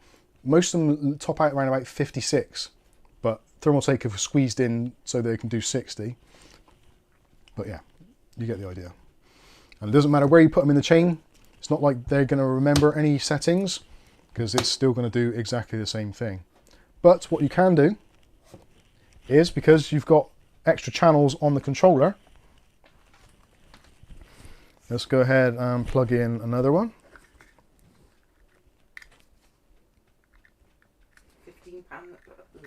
15 fans per controller? At the moment, oh god, at the moment they're saying that it should be 6, and that is not a limitation of the controller, it's a limitation of USB power, because the USB power going into it, no, not sorry, USB power, the 12 volt power plugging in is the limitation. So they're suggesting 6 fans.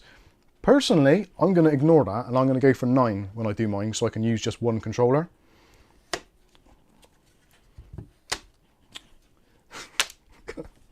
Idiot. Where's my other end of the cable? This is probably not the best way of setting this up actually on the table, but there we go.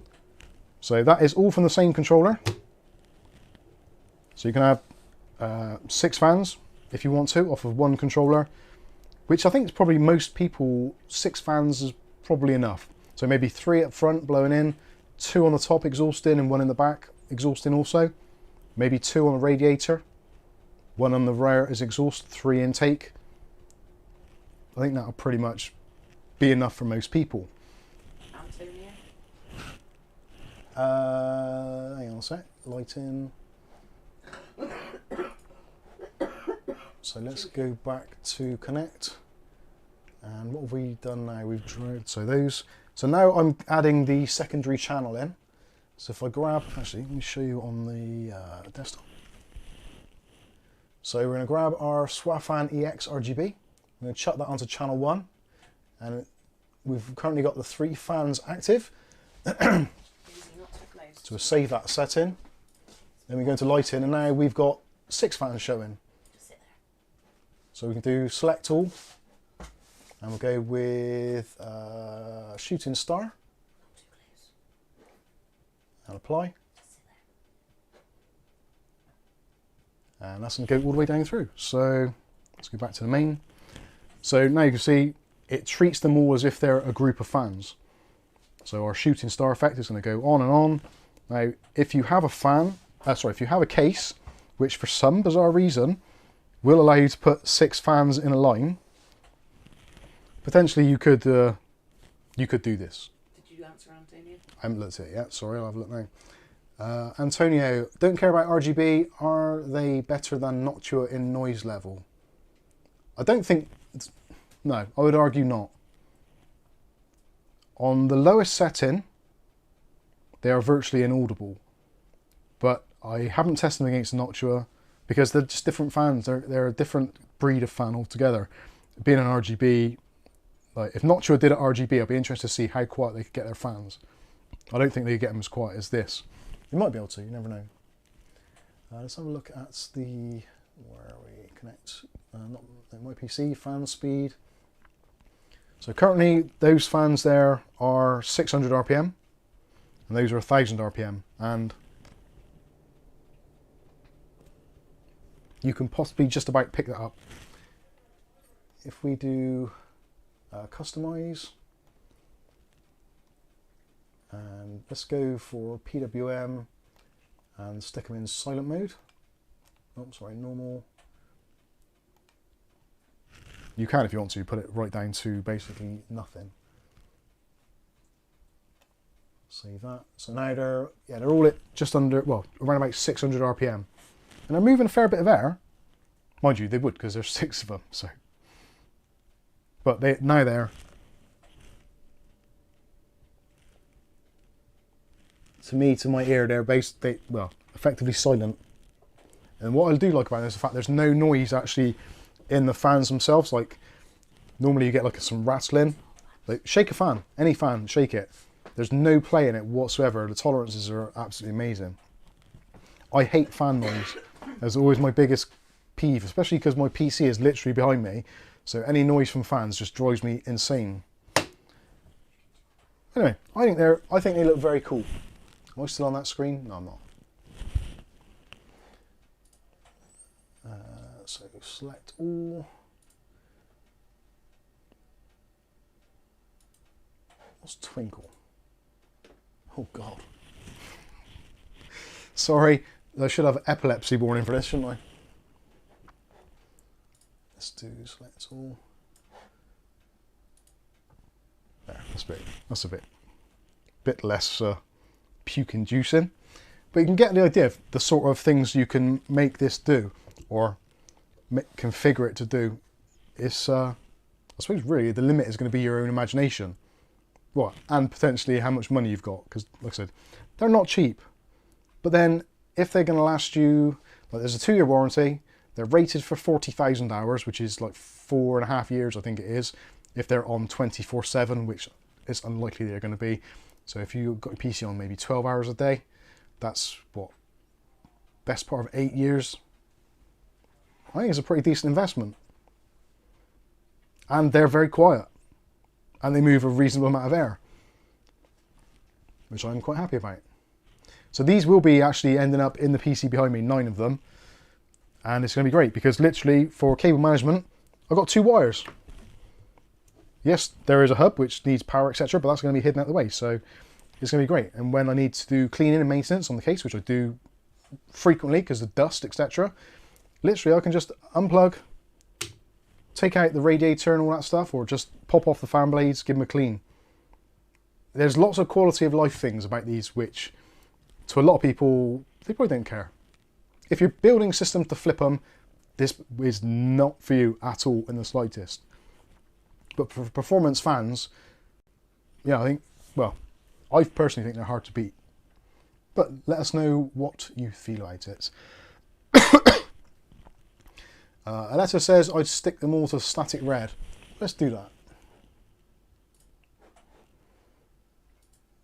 that. Select all. And we'll have static. And we'll go red. Apply. Oh, I didn't do that right. Sorry, select all. Hey, select all, MFR. Static. Oh, single. There we go. Sorry, new software, takes a little while to get used to it sometimes, because there's options. You've got customize and you've got single. in control. It's very bizarre. Anyway, there's so much flexibility there. It's nice to have the flexibility because things like MSI Center or ASRock stuff, you kind of got no control over what goes on really. You've got a couple of options or statics and that's about it. Cheers, Mark.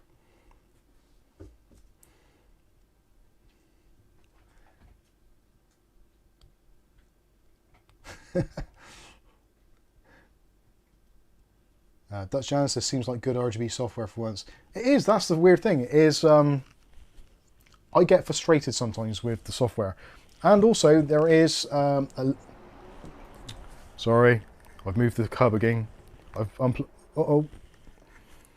Yeah, mental note to self, don't use a long extension lead for your USB. That's probably a bad idea. Speed fan warning, I know. Connect. Let's rescan. Oh no, don't reset. Let's do rescan.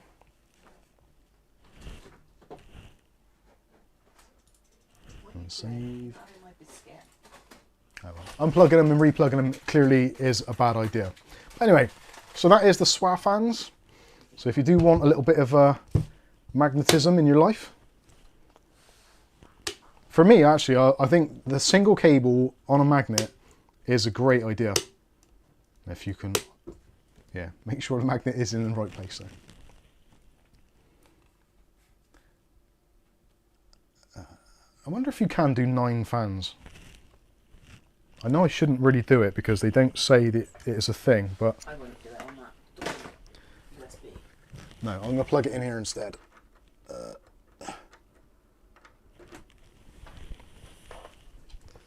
Poppy, mind your nose. Poppy, you get your nose cut off and then they will be red fans.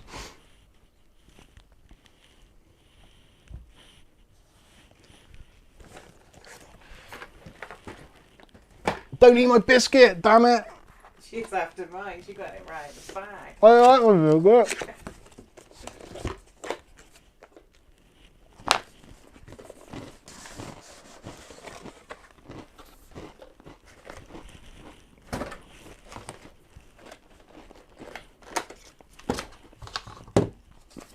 Thermaltake UK, if you're watching this, I apologise in advance if this goes wrong. But hey, it's been one of those nights, hasn't it? We've got to try these things out. Rules are made to be broken. Bent even. Oh. I'm a coconut, would like to ask, to repeat what you've just been through, does this need any kind of controller or do they have normal ARGB connector mic? It comes with its own controller. So yes, there is a controller, a hub, which we're plugged, well actually you can see it, it's there. So you just plug all your stuff into there and then it sends signal via USB internal header or external in my case. And Plug Poppy in and see if she turns RGB low. right, so we are currently up to 7 fans, which it says you shouldn't do. So we'll go for 8. I need to test this because this is how I'm going to run it in my system. And there we go. So now we have 9 fans running off 1 hub, which is probably not a great idea. Which one do I plug it into? There's irony to that because they go red when you plug in the new fans. Right, save. Right, those are working. So lighting, oh this is going to be just like ridiculous, isn't it? So select all. Let's do Aurora and apply. So this should do all 9. And it appears to be doing it. So which order is it doing it in? Follow the white bit. If the one's nearest me first, isn't it? So those are first. No, that's right actually, isn't it?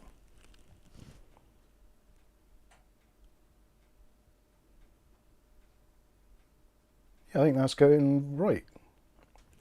I don't know, I can't see from here. Let's try one which actually is a bit easier to follow. Select all, black hole, apply. Right. Bang! Jesus, don't do that, knobhead. Alright, so yeah. So it's going from there. Fan speed looks slower now. That one.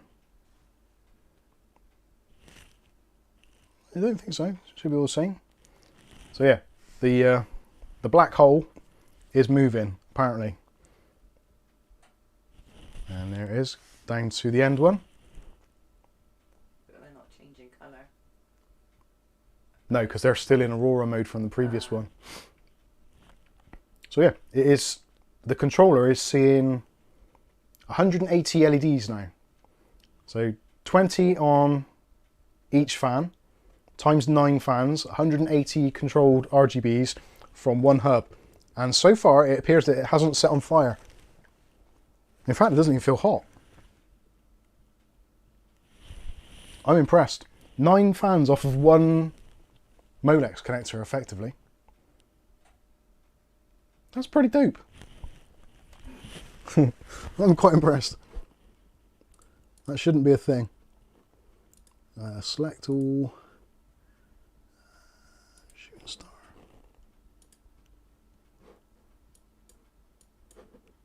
Select all. Apply. There we go, it's a bit faster now.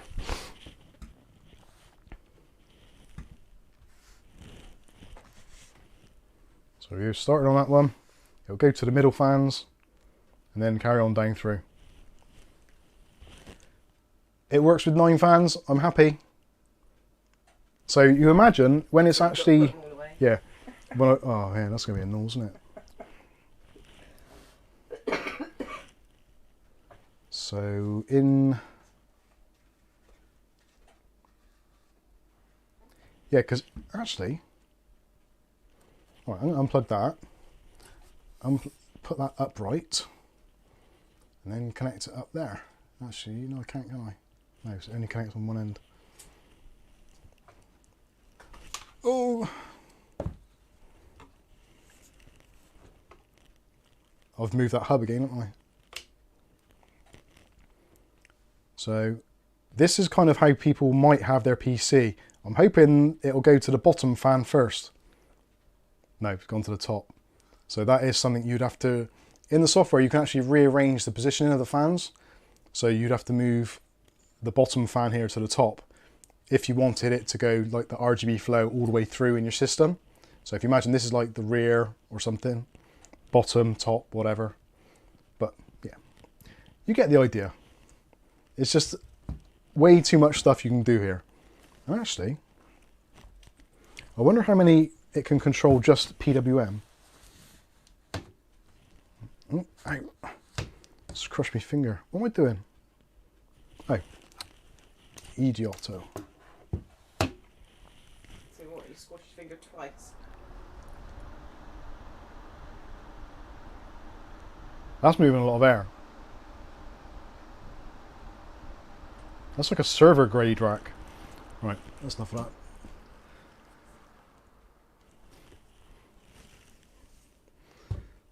Have I killed it now? Oh no. It's because the this bit's still got the other RGB bits in.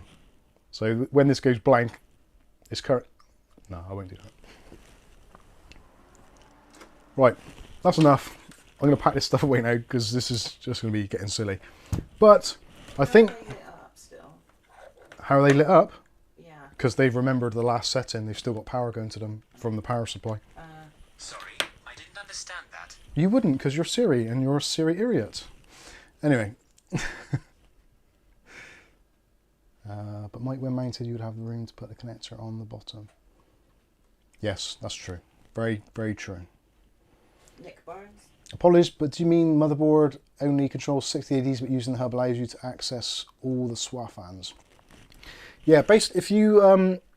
the way that addressable RGB works is every LED has its own individual unique identification number or thing that it tells the system.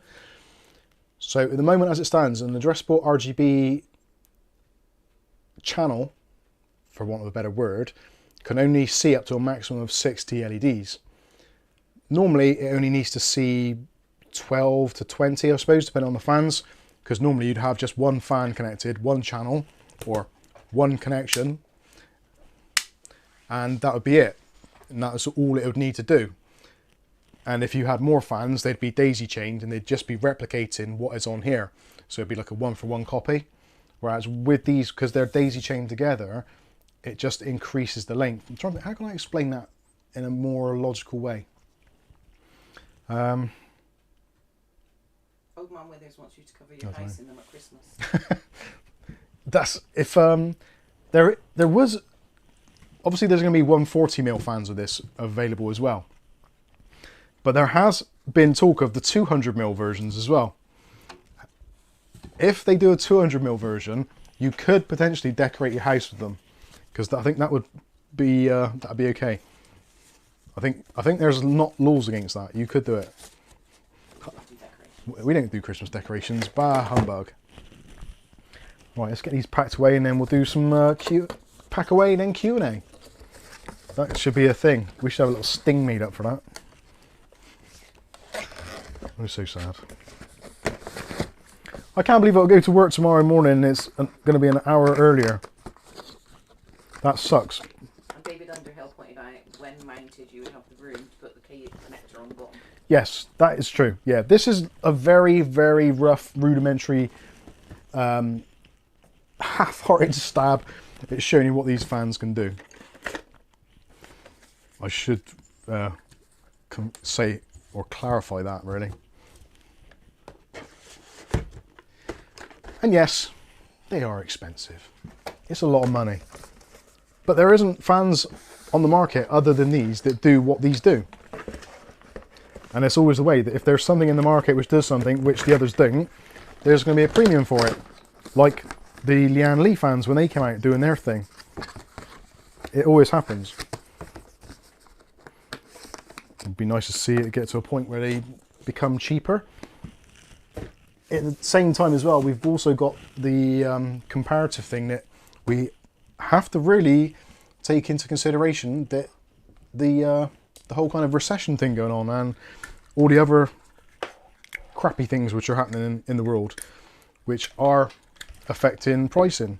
Now here in the UK, we're still, well, laughably they say that there's like 10% inflation or 12% inflation, which I think they probably missed it by a few factors of numbers. Not including food or electric. If you include food and electric in that, I think they could argue that the reality is considerably more than that.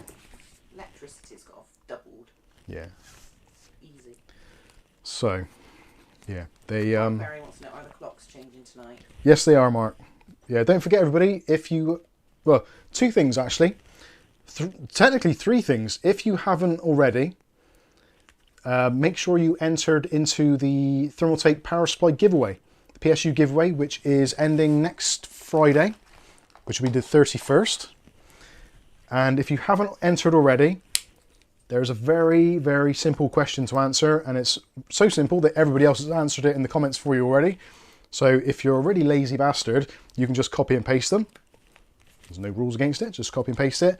The other thing I will say, if you've entered already and you've put the answer in the form of the number, but in written form, so say for instance the answer was, I don't know, 8 for example. If you put the number 8, that's good because the software will see that. If you've written 8 as in EIGHT, the software won't see that. So even though you've entered, unfortunately it will not count. I should have stressed that at the beginning, but unfortunately the software will only take either, well, it's basically one thing. So I can either say it's going to be the word 8 or the number 8. So yeah, I should have clarified that. That is totally on me. So if you have entered the competition, which is a UK competition, I should say as well, or it can only be sent to a UK address. If you want the UK address to then forward it on to another address after, hey, you can do whatever you like, I don't care. But in terms of us sending it out, we have to send it to a UK address. And I've put the link for the video to put the comment on. Thank you very much. So Kath's put the link in the chat. So get your lazy asses in gear and open up another tab and make sure you've done that. And that would be very, very good if you want to be in to win. The draw's going to be at midday on the 31st. And if I'm up, I will endeavour to let the person know within 3 working days, which realistically it'll probably be within about 5 minutes of finding your address and what have you. So yeah, we will do that, and obviously you've got 3 days or so to get back to us. If you don't get back to us within 3 days, which I think is a pretty reasonable amount of time, we will run the draw again. If for some reason there's mitigating circumstances why you couldn't get hold of us or whatever, then we'll look at that, and we might have to put our hands in our pockets and buy another power supply. But obviously we're not going to intentionally try and screw people over, is what I'm trying to say. So if you want to enter it, feel free to do so. Don't have to be a member or subscribe or click any links or anything like that, because we're not really that sort of channel. If you want to watch the videos, fine. If you don't, you don't. Whatever. Life goes on. Can you answer Mookie? So yeah, make sure you do that. The next thing, I'll answer Mookie shortly. The other thing as well, the monitor, the touchscreen monitor that we reviewed, I think it was about 2 weeks ago now. Probably was. It was in the last stream, I think. The wimaxit LCD 14-inch touchscreen. I had to think then. That is going to be on special offer as of this Monday. So if you are looking for a portable monitor, IPS, touchscreen, etc., etc., it's going to be on sale as of Monday morning, well, midnight Sunday, and then for a couple of days. I did have confirmation of the discount, and it's completely gone out of my brain. But whatever it is, there's going to be a discount from wimaxit themselves and ANDYCINE, the people who distribute them in the UK. Plus, there's going to be an additional spring sale happening on Amazon. So if you want to get a deal and get a touchscreen monitor for potentially the lowest price it's historically ever been, it'd be a good time to do it. So if you are looking for one, even though they sent us one for review, I'm actually tempted to buy another one so I can mount them on my doors, on my cabinet over there, which I'm kind of excited to do. Did I turn that off when I unplugged it last time? Maybe not. I don't know. Anyway. Okay, so where are we? I prefer Mike's reboxing. Thanks, Stuart. When I'm trying to do it whilst actually concentrating and stuff, it's hard. Where are we?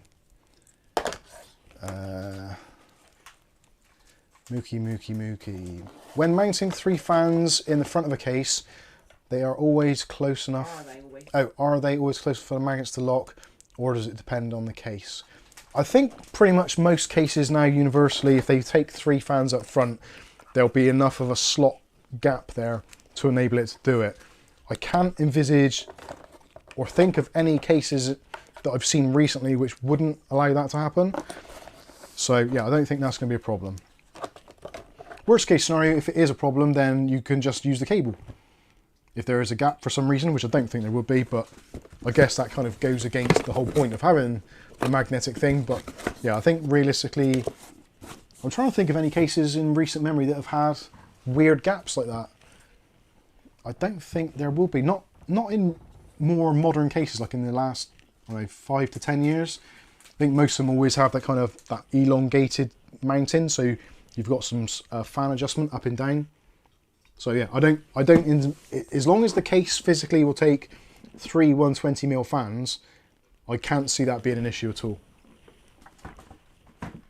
But don't take my word for it, because I'm an idiot at times. And there might be the oddball case that it was, but I don't think it'd be it. TR Sensi? TR Sensi, Intel or AMD?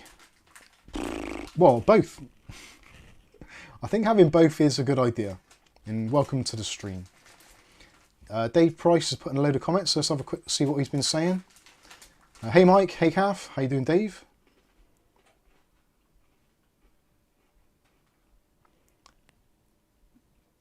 Dutch Jan says, how are things with the stupid hub? I have 7 fans on it via mainboard that are moored in 60 LEDs.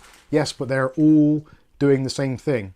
So your lighting style, you're not going like in a circle from one to the next, to the next, to the next, to the next. You're not addressing all of those fans at the same time. You're doing what is called replication.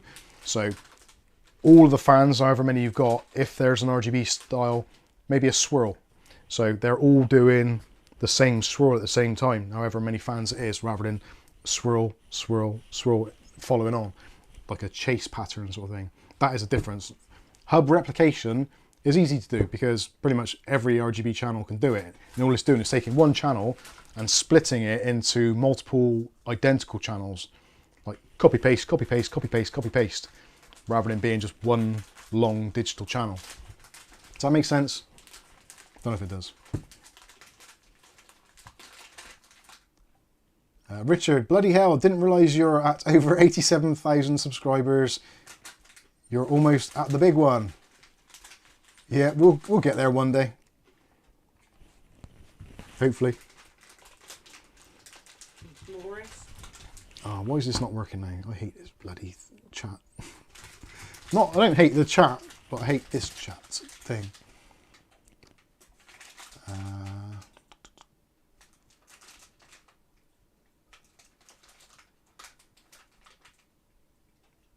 Actually, Dave Price, you're saying there about using Linux, and because of privacy, because you can't stop Microsoft or Google from taking info from you.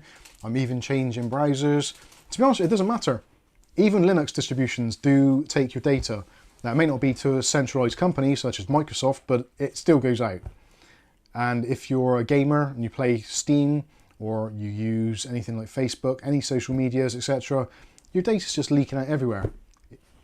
It's part and parcel of computing, unfortunately. But arguably Linux is potentially easier for you to get into the operating system to lock it down a bit. Norris62, hello, could you help me with a problem I have with my PC? I could, but not right now because I'm kind of streaming a little bit. Join our Discord and someone should be in there to help you out. If not, leave a message for me and I'll take a look later on, hopefully.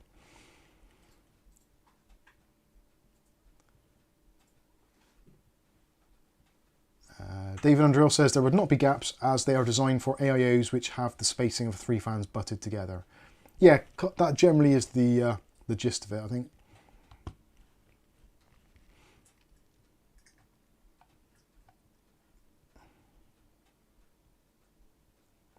Really Random Review says, it's a nice goal, but with the YouTube algorithm, subs don't mean a lot these days.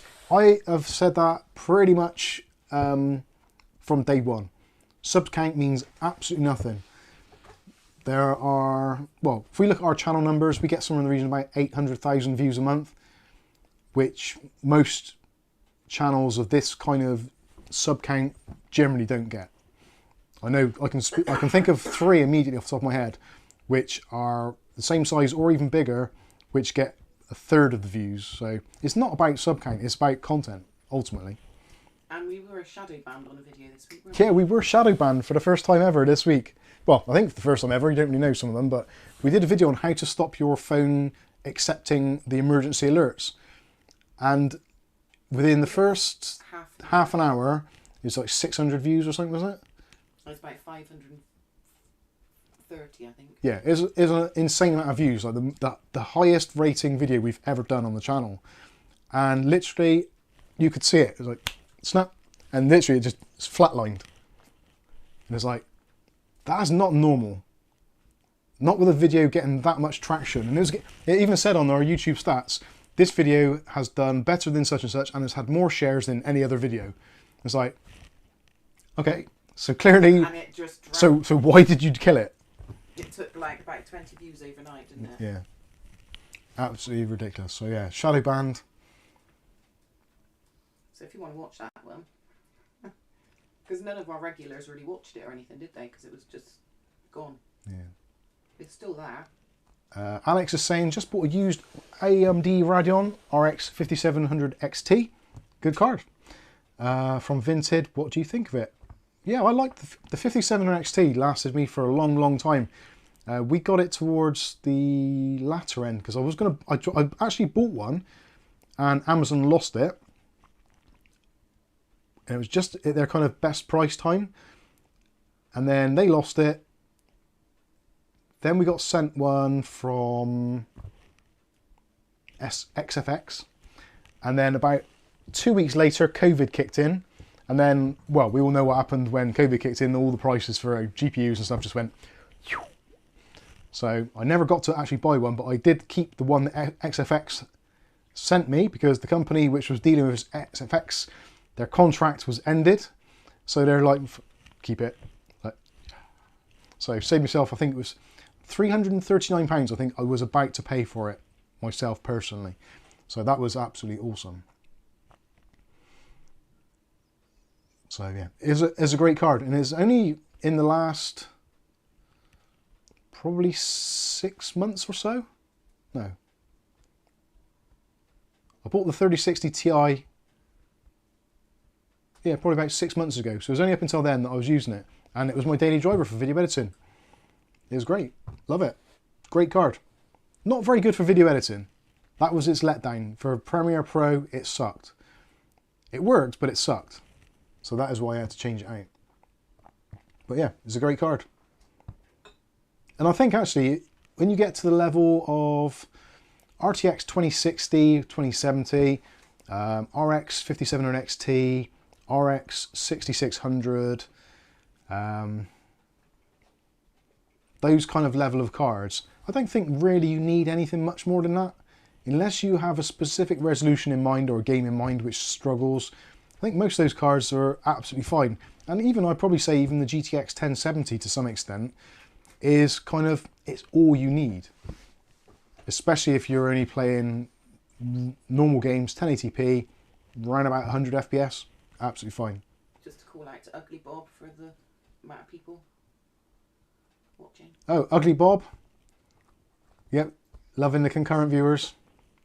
It's not Ugly Bob's not in there. I think my the whole thing's it's just ruined. The whole YouTube experience tonight has been rubbish. It's not good. That's because you made that video. Yeah. Dave Price. Oh, sorry. Mook MC, what case are you using for the video editing PC and have you migrated it over yet? Yes, it is currently over there. I am using, nope, camera's not there, camera is there. I'm currently using the Lianli 216, which is actually, surprisingly, I didn't think I was going to like it as much as I do. I like it a lot. It's a nice case. The fans are a little bit troublesome. The 160mm fans on the front do have a weird pitch to them. I think it's because the blades are so big and the motor housing is quite small. I don't think it vibrates or wobbles. I think it's just there's a lot of strain on a very small kind of internal cog trying to spin this big blade. And especially when the fan speed or the profile changes, even if it's just a small change, it's not, I'm not sure how you'd even describe the noise. It's a very unusual noise. It's turbulence, I think it probably is. But yeah, they are a little bit noisier. I've had to put normally, as you guys know, when I do my fan stuff, it's 20% at 20 degrees, 40% at 40 degrees, 60% at 60 degrees, and then 100% at 70 degrees. That is my normal fan curve that I use for pretty much everything, just so I can have a steady thing to compare on. And I've had to notch them down quite a bit, just so they don't ramp up to the kind of 50 to 60% mark. Under 50%, absolutely fine, no issues with them whatsoever. But as soon as they get over about 50%, they start to make some weird noises. Really random reviews. Oh, I lost it. Had all YouTube block my comments. No, YouTube blocked all my comments and live chat the other day. Wow. Yeah, YouTube's doing some weird stuff.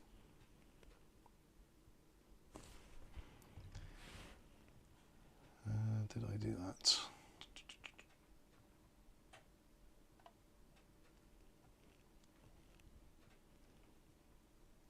What did William Bodie say? I missed the other bit. And he used them on his fans. What was that? Never mind. I'll look through that. Rick H. Oh, 1660 Ti. Got it. TRCC. Which graphics card would you recommend? TR Sensei, I'm building a new computer, AMD Ryzen 7 7700. That's what I've got behind me, but this is 7700X, so it's a little bit more temperamental. Which graphics card would you recommend? It depends what it is you're doing. If you're not gaming, then you could probably get away with anything these days. But if you are gaming, depending on the size of your monitor and really what you want to spend, I would say probably for that kind of level of performance system, I would say it's probably going to be an RTX 3060 and above. And from AMD, probably 6700 XT or higher to do it justice. But it depends what you were doing with it.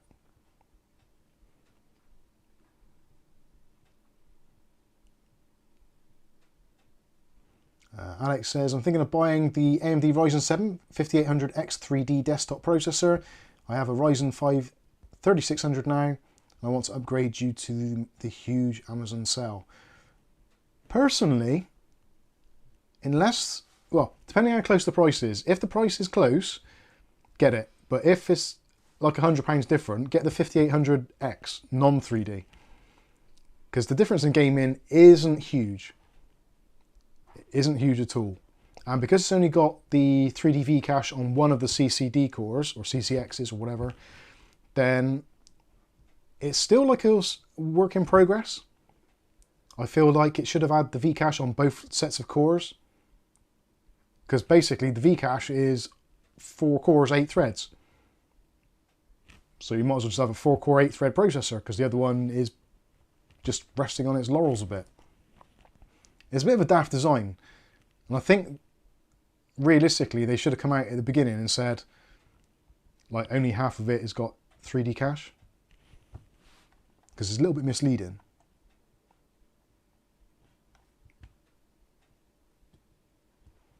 Richard says, I'm looking at the Montech Sky 1 Mini.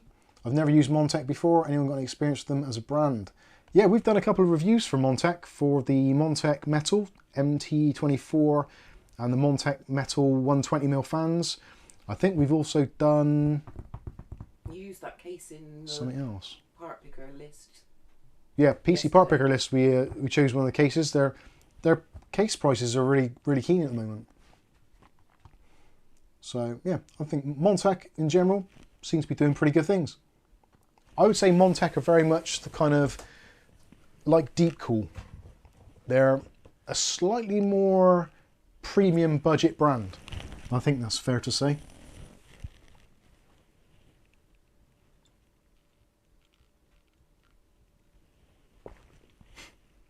Alex says, thanks, you probably saved me over £100 then. Honestly, I've had opportunities recently to buy the 5800X 3D to replace my 5800X. And honestly, there's no point at all. Unless you're playing probably CSGO and you're playing it competitively for money, then I guess you could make a kind of a case for it. But otherwise, no, it's pointless. You'd see a much better improvement using that £100 to spend on your graphics card to get the next tier or next higher tier up after than you ever would with that. So yeah, that would be my advice, which you're more than welcome to take or leave. Sorry, I'm getting a message here saying the stream is ended. No one told me. Oh, nose is getting blocked on again now. Bloody cats. Not the cats. Mookie MC, why am I just noticing the I in unboxing is the only letter in lowercase? Yeah, and it's not even an I, it's actually an exclamation mark. Turned upside down. Because they didn't have any I's, or I've run out of I's. Something like that. Yeah, because there's an I there and an I there, and I think there's only 2 included. So it's an exclamation mark upside down. So you learn stuff about our channel in here, whether you want to or not.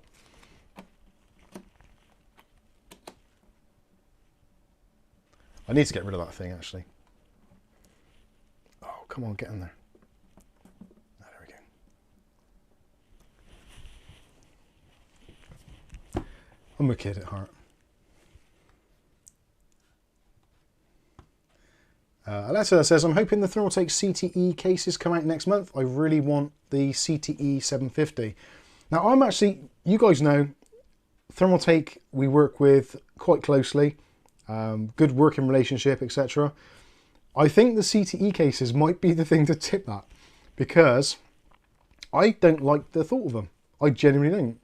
I have a big, well, not a hatred, but I have a dislike for 90-degree motherboard mounts.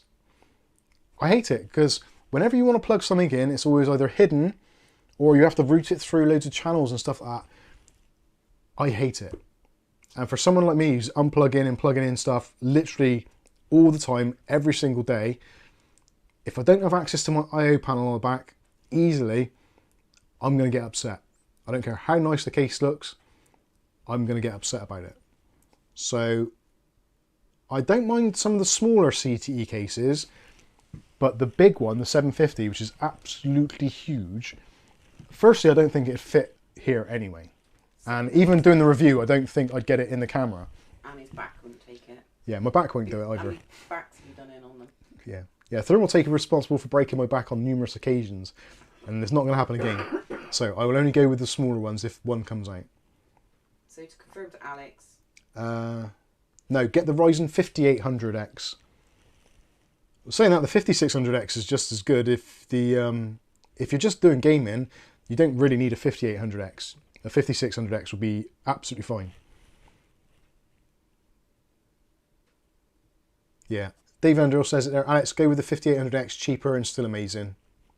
The 5800X is kind of basically almost the same as the Ryzen 700X in many ways, and even benchmarking it with that is very similar.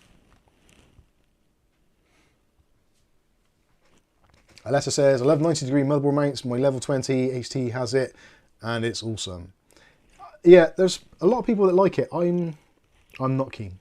Hopefully, when it comes out, there'll be an option for regular mounting, but I don't think there will be because of the fact that the design, the whole point of the CTE is central thermal engineering. So you've got 3 fans at the front, 3 fans along the top, 3 fans along the back, and 3 fans along the bottom. So basically, everything is just like airflow central. It's going to be challenging. I could see it. I'm not keen on it, I'll be honest. But a smaller version, I think, will be fine. I don't like huge cases. I've never really liked them. Even that one, the Series 500, I feel is a little bit too big. But it's kind of cool and I like it, so we stick with it. William Bodie says, read this. I did send you a new light sign, but have to wait. Oh, God. Thank you, William. I've been considering getting a new light sign. I've always wanted a neon one. I think it's because I was a child of the 80s and watched Cocktail. And ever since then, it's like, I want a neon sign. But I don't know what I'll have on it, so I didn't bother. It's because you watched the Cafe in EastEnders. Yeah, that's right, yeah.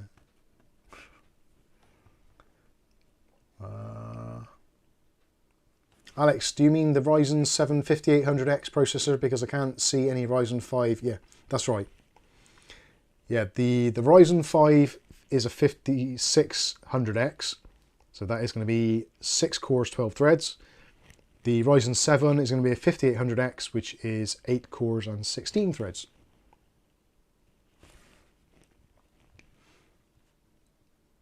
Let's just say in the CT500 looks like it'll be an awesome water cooling case.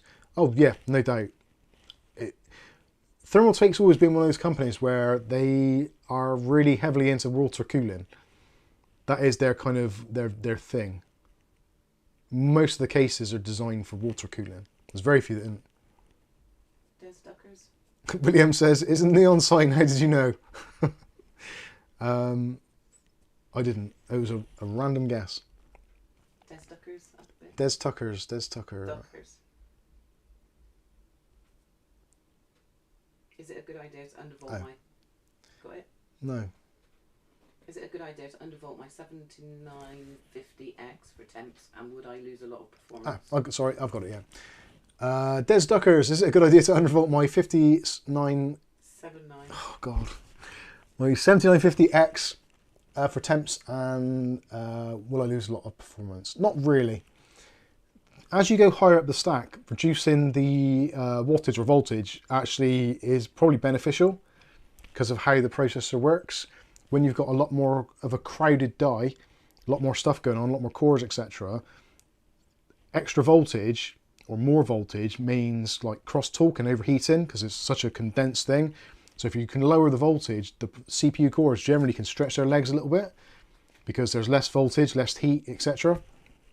It's always a fine line, but I would probably the first thing I would do is go into the core optimizer and set that as a magnitude of -30, maybe 20, and save and exit and see how you get on. So that's going to undervolt it by, I think it's 30 millivolts, which should have a reasonable effect. Alternatively, if you go in and set it to, you can configure your TDPs.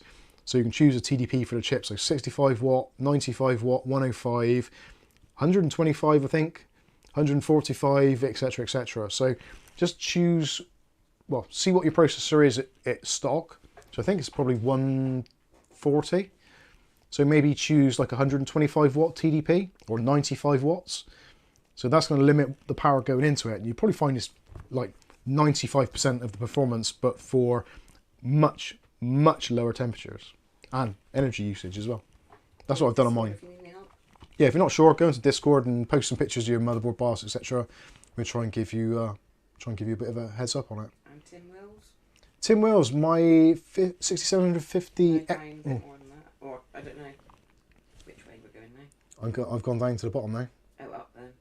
It says new 6700X constantly crashing out and timeout error. Yeah. So if it's brand spanking new and it's crashing and timing out, could be a power issue, potentially. Might be, depending on the motherboard, it might be that you're using PCI Express Gen 3 rather than Gen 4, or vice versa. If your motherboard doesn't support it, you might need to tell it to do that. Probably a driver as well. So it might be worth running DDU. We did a video on that actually. If you just go to Mike's Unboxing, type in DDU or NVIDIA or AMD drivers, and there's a couple of videos we've done on that. and Discord if you're stuck. Yeah. And PC 2022. PC 2022. Any recommendations for case smaller than TD500 mesh? ATX motherboard, ATX PSU, and AK620 cooler, and a 3080 FE air cool focus. Depends how much you want to spend. I would say probably for that smaller. I'm not sure what the TD500 mesh is in terms of sizing. Maybe Lian Li 216, maybe even 215. They might be a little bit smaller.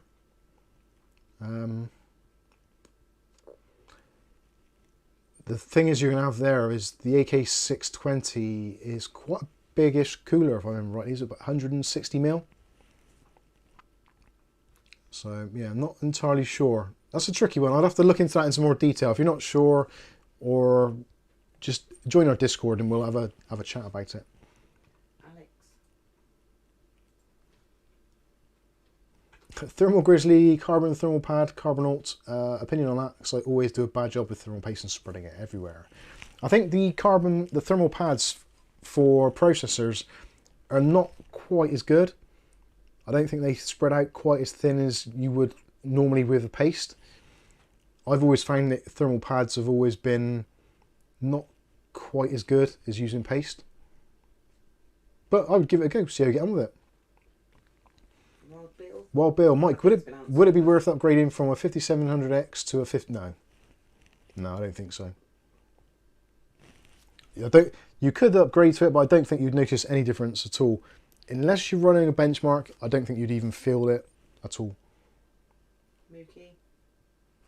Have you considered doing videos showing how to connect the equipment and peripherals you review for certain tasks like streaming, video conferencing? Bring it all together, call it making it work. Christ. And then go down to David. Yeah, I'm the last person who want to do that. Yeah. To be honest with you, I think everybody has difficulties getting streams working. I know you only got to watch like some of the professionals like Linus and stuff like that. They have things go wrong. And they actually do a pre-stream to Floatplane or a private pre-stream to get everything right and all the levels and stuff. So they know that it's very hard to get it right first time. So they do that. Not something that we would do. Kieran, going to get one of those AliExpress boards then, Mike? I don't know. I need to, first of all, I need to do this Mini ITX thing, get that done. I need to do, I got to get rid of some cases because we're getting a bit swamped with cases again. Yeah, there's a few things I need to clear off that are on the back burner at the moment. Due to being ill, etc, etc. I've not been quite as on the ball as I should have been. So there are things I'm still trying to work out. Mike's still catching up from the hour that he thought went forward last week. I've actually got, there's a motherboard under the desk which I did sell twice almost, which I've still got to test to make sure it's 100% stable, which I don't think it is.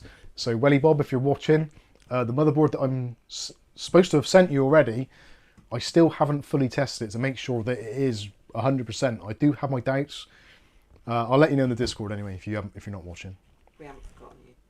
Yeah, we haven't forgotten. We're just it's just been one thing after another recently. It's just been crazy times. That's not a mouse, that's a biscuit. Is it working better than that one? Oh, Poppy, you could have had that.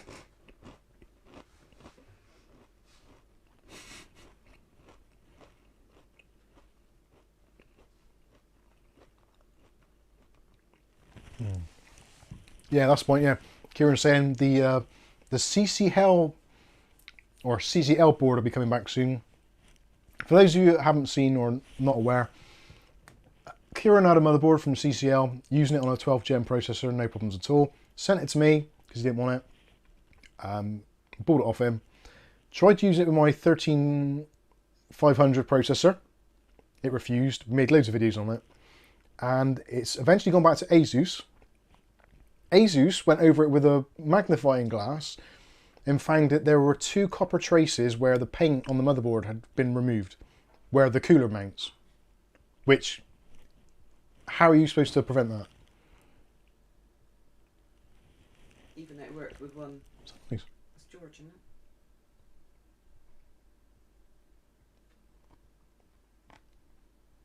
it? Maybe. Anyway, yeah, so basically where you put the screws in for maybe like water coolers or custom coolers on an Intel socket, you've got these 4 holes that you put pins through or whatever. And there was a very small amount of paint removed off there. The tracks weren't broken, but they were exposed. Now, to me, that screams that ASUS aren't putting a proper coating on the motherboard. Because how hard would it be to do that? That shouldn't be a thing that you could even do. So, they've rejected the claim in saying that basically the board's been damaged. Yet CCL confirmed in writing twice that the motherboard is absolutely fine and there's nothing wrong with it. So CCL are saying the board is absolutely fine, there's nothing wrong with it. ASUS are saying the board is damaged. Who's right? Now ASUS, in theory, they are the manufacturer of the board, they should know it intimately, so if they say the board is damaged, the board is damaged. So CCL are wrong. Alternatively, CCL say the board's fine. But how do you know they're wrong. CCL didn't put those little scratches on when they Yeah. were testing it? CCL must have scratched the board in testing. I actually looked for a picture of that motherboard, and I'm going to dig out some more pictures as well to say, look, I don't think I've done this. And if I have done it, then surely there should be some kind of protective coating on the board to prevent that from happening. Because that's clearly an oversight. So, yeah, the board is coming back to us. They've sent it back to Kieran. Kieran's going to send it back to me. I'm going to try it. If it still doesn't work with the 13500 processor, I don't know what to do. I'm tempted to send the 13500 back to Amazon and order another one. Just in case it's one of those weird things, but I know the processor works in another board. So it shouldn't be. So, Alex. anyway, we'll see. Alex, would you recommend buying a used CPU off of eBay or get a new one from Amazon? It depends. If there's a real good bargain and if you're in a position where you can afford to lose the money temporarily or potentially indefinitely, if there is something wrong with it. Second-hand processors, anything second-hand is always a risk. There are going to be times where like eBay or Amazon or whatever are going to step in and help you out, but it's always a risk. I don't know. Michael Craig, sent early again. Had my eye on Hisense U7 or something. No, a minute up. Oh. Any recommendations for a low input? Oh, God. No. Michael, you're asking the wrong person altogether. Low input latency. Literally, our TV is like 15 years old. We don't even use a TV. We've got two. It's a 3D. Yeah, we bought it when 3D TVs come out. And they don't even make them anymore, I don't think. There's a Bush 42-inch, I think. But it was sold. 70s. Yeah, it was sold by another company, and they put a badge over the top, so I just peeled it off. So, oh, it's a Bush. So yeah, I don't know. So no, I'm the absolute wrong person to ask about TVs. I'm afraid. Sorry. Yeah, I think David Underhill sums it up there. New CPU unless secondhand is really cheap. Alex again.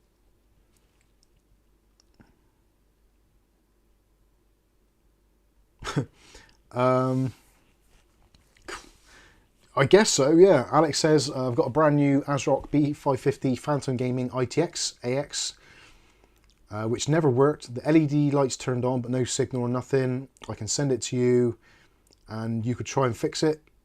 I have tried to repair it myself and made a mess. How did you try to repair it, and what mess have you made before you waste money on postage?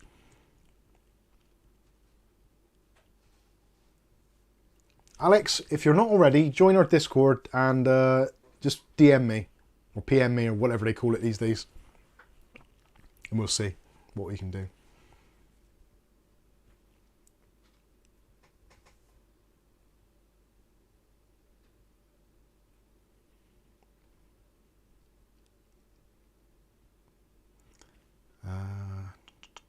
Mark Berry says, I'm waiting for a Razer Black Widow V3 keyboard.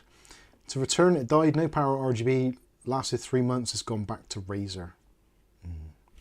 Nick Barnes asking, are A520 motherboards only Gen 3 PCIe? Yes, they are.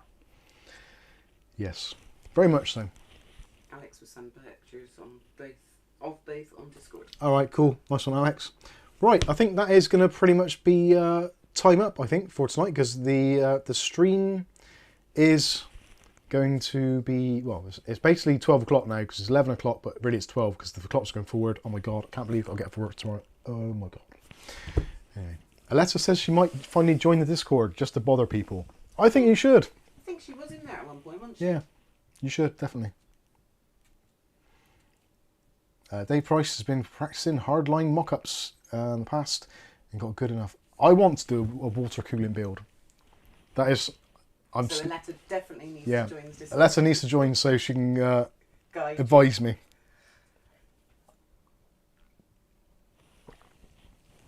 Mookie says next week you should do a build in the Coolermaster.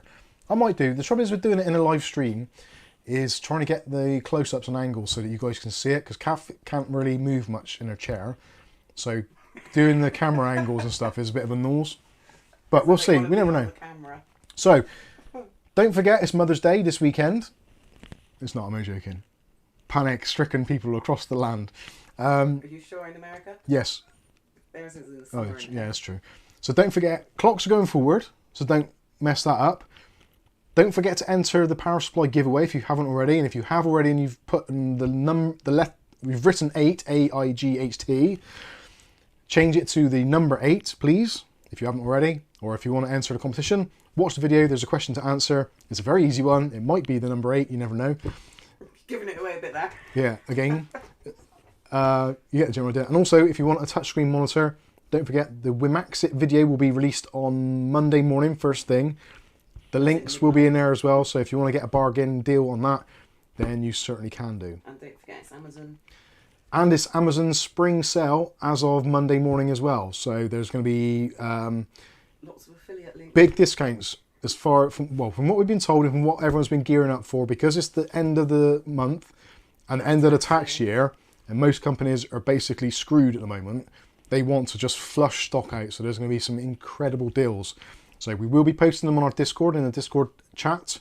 If you want to add your own deals in there, please feel free to do so. It's free to join and all that kind of stuff, and it's helpful for us all, so we can all grab some deals, because we all want to save money eventually. So then we can save up to buy some Swafans. So thank you all very much for joining us on tonight's stream. Hopefully it hasn't been too crap.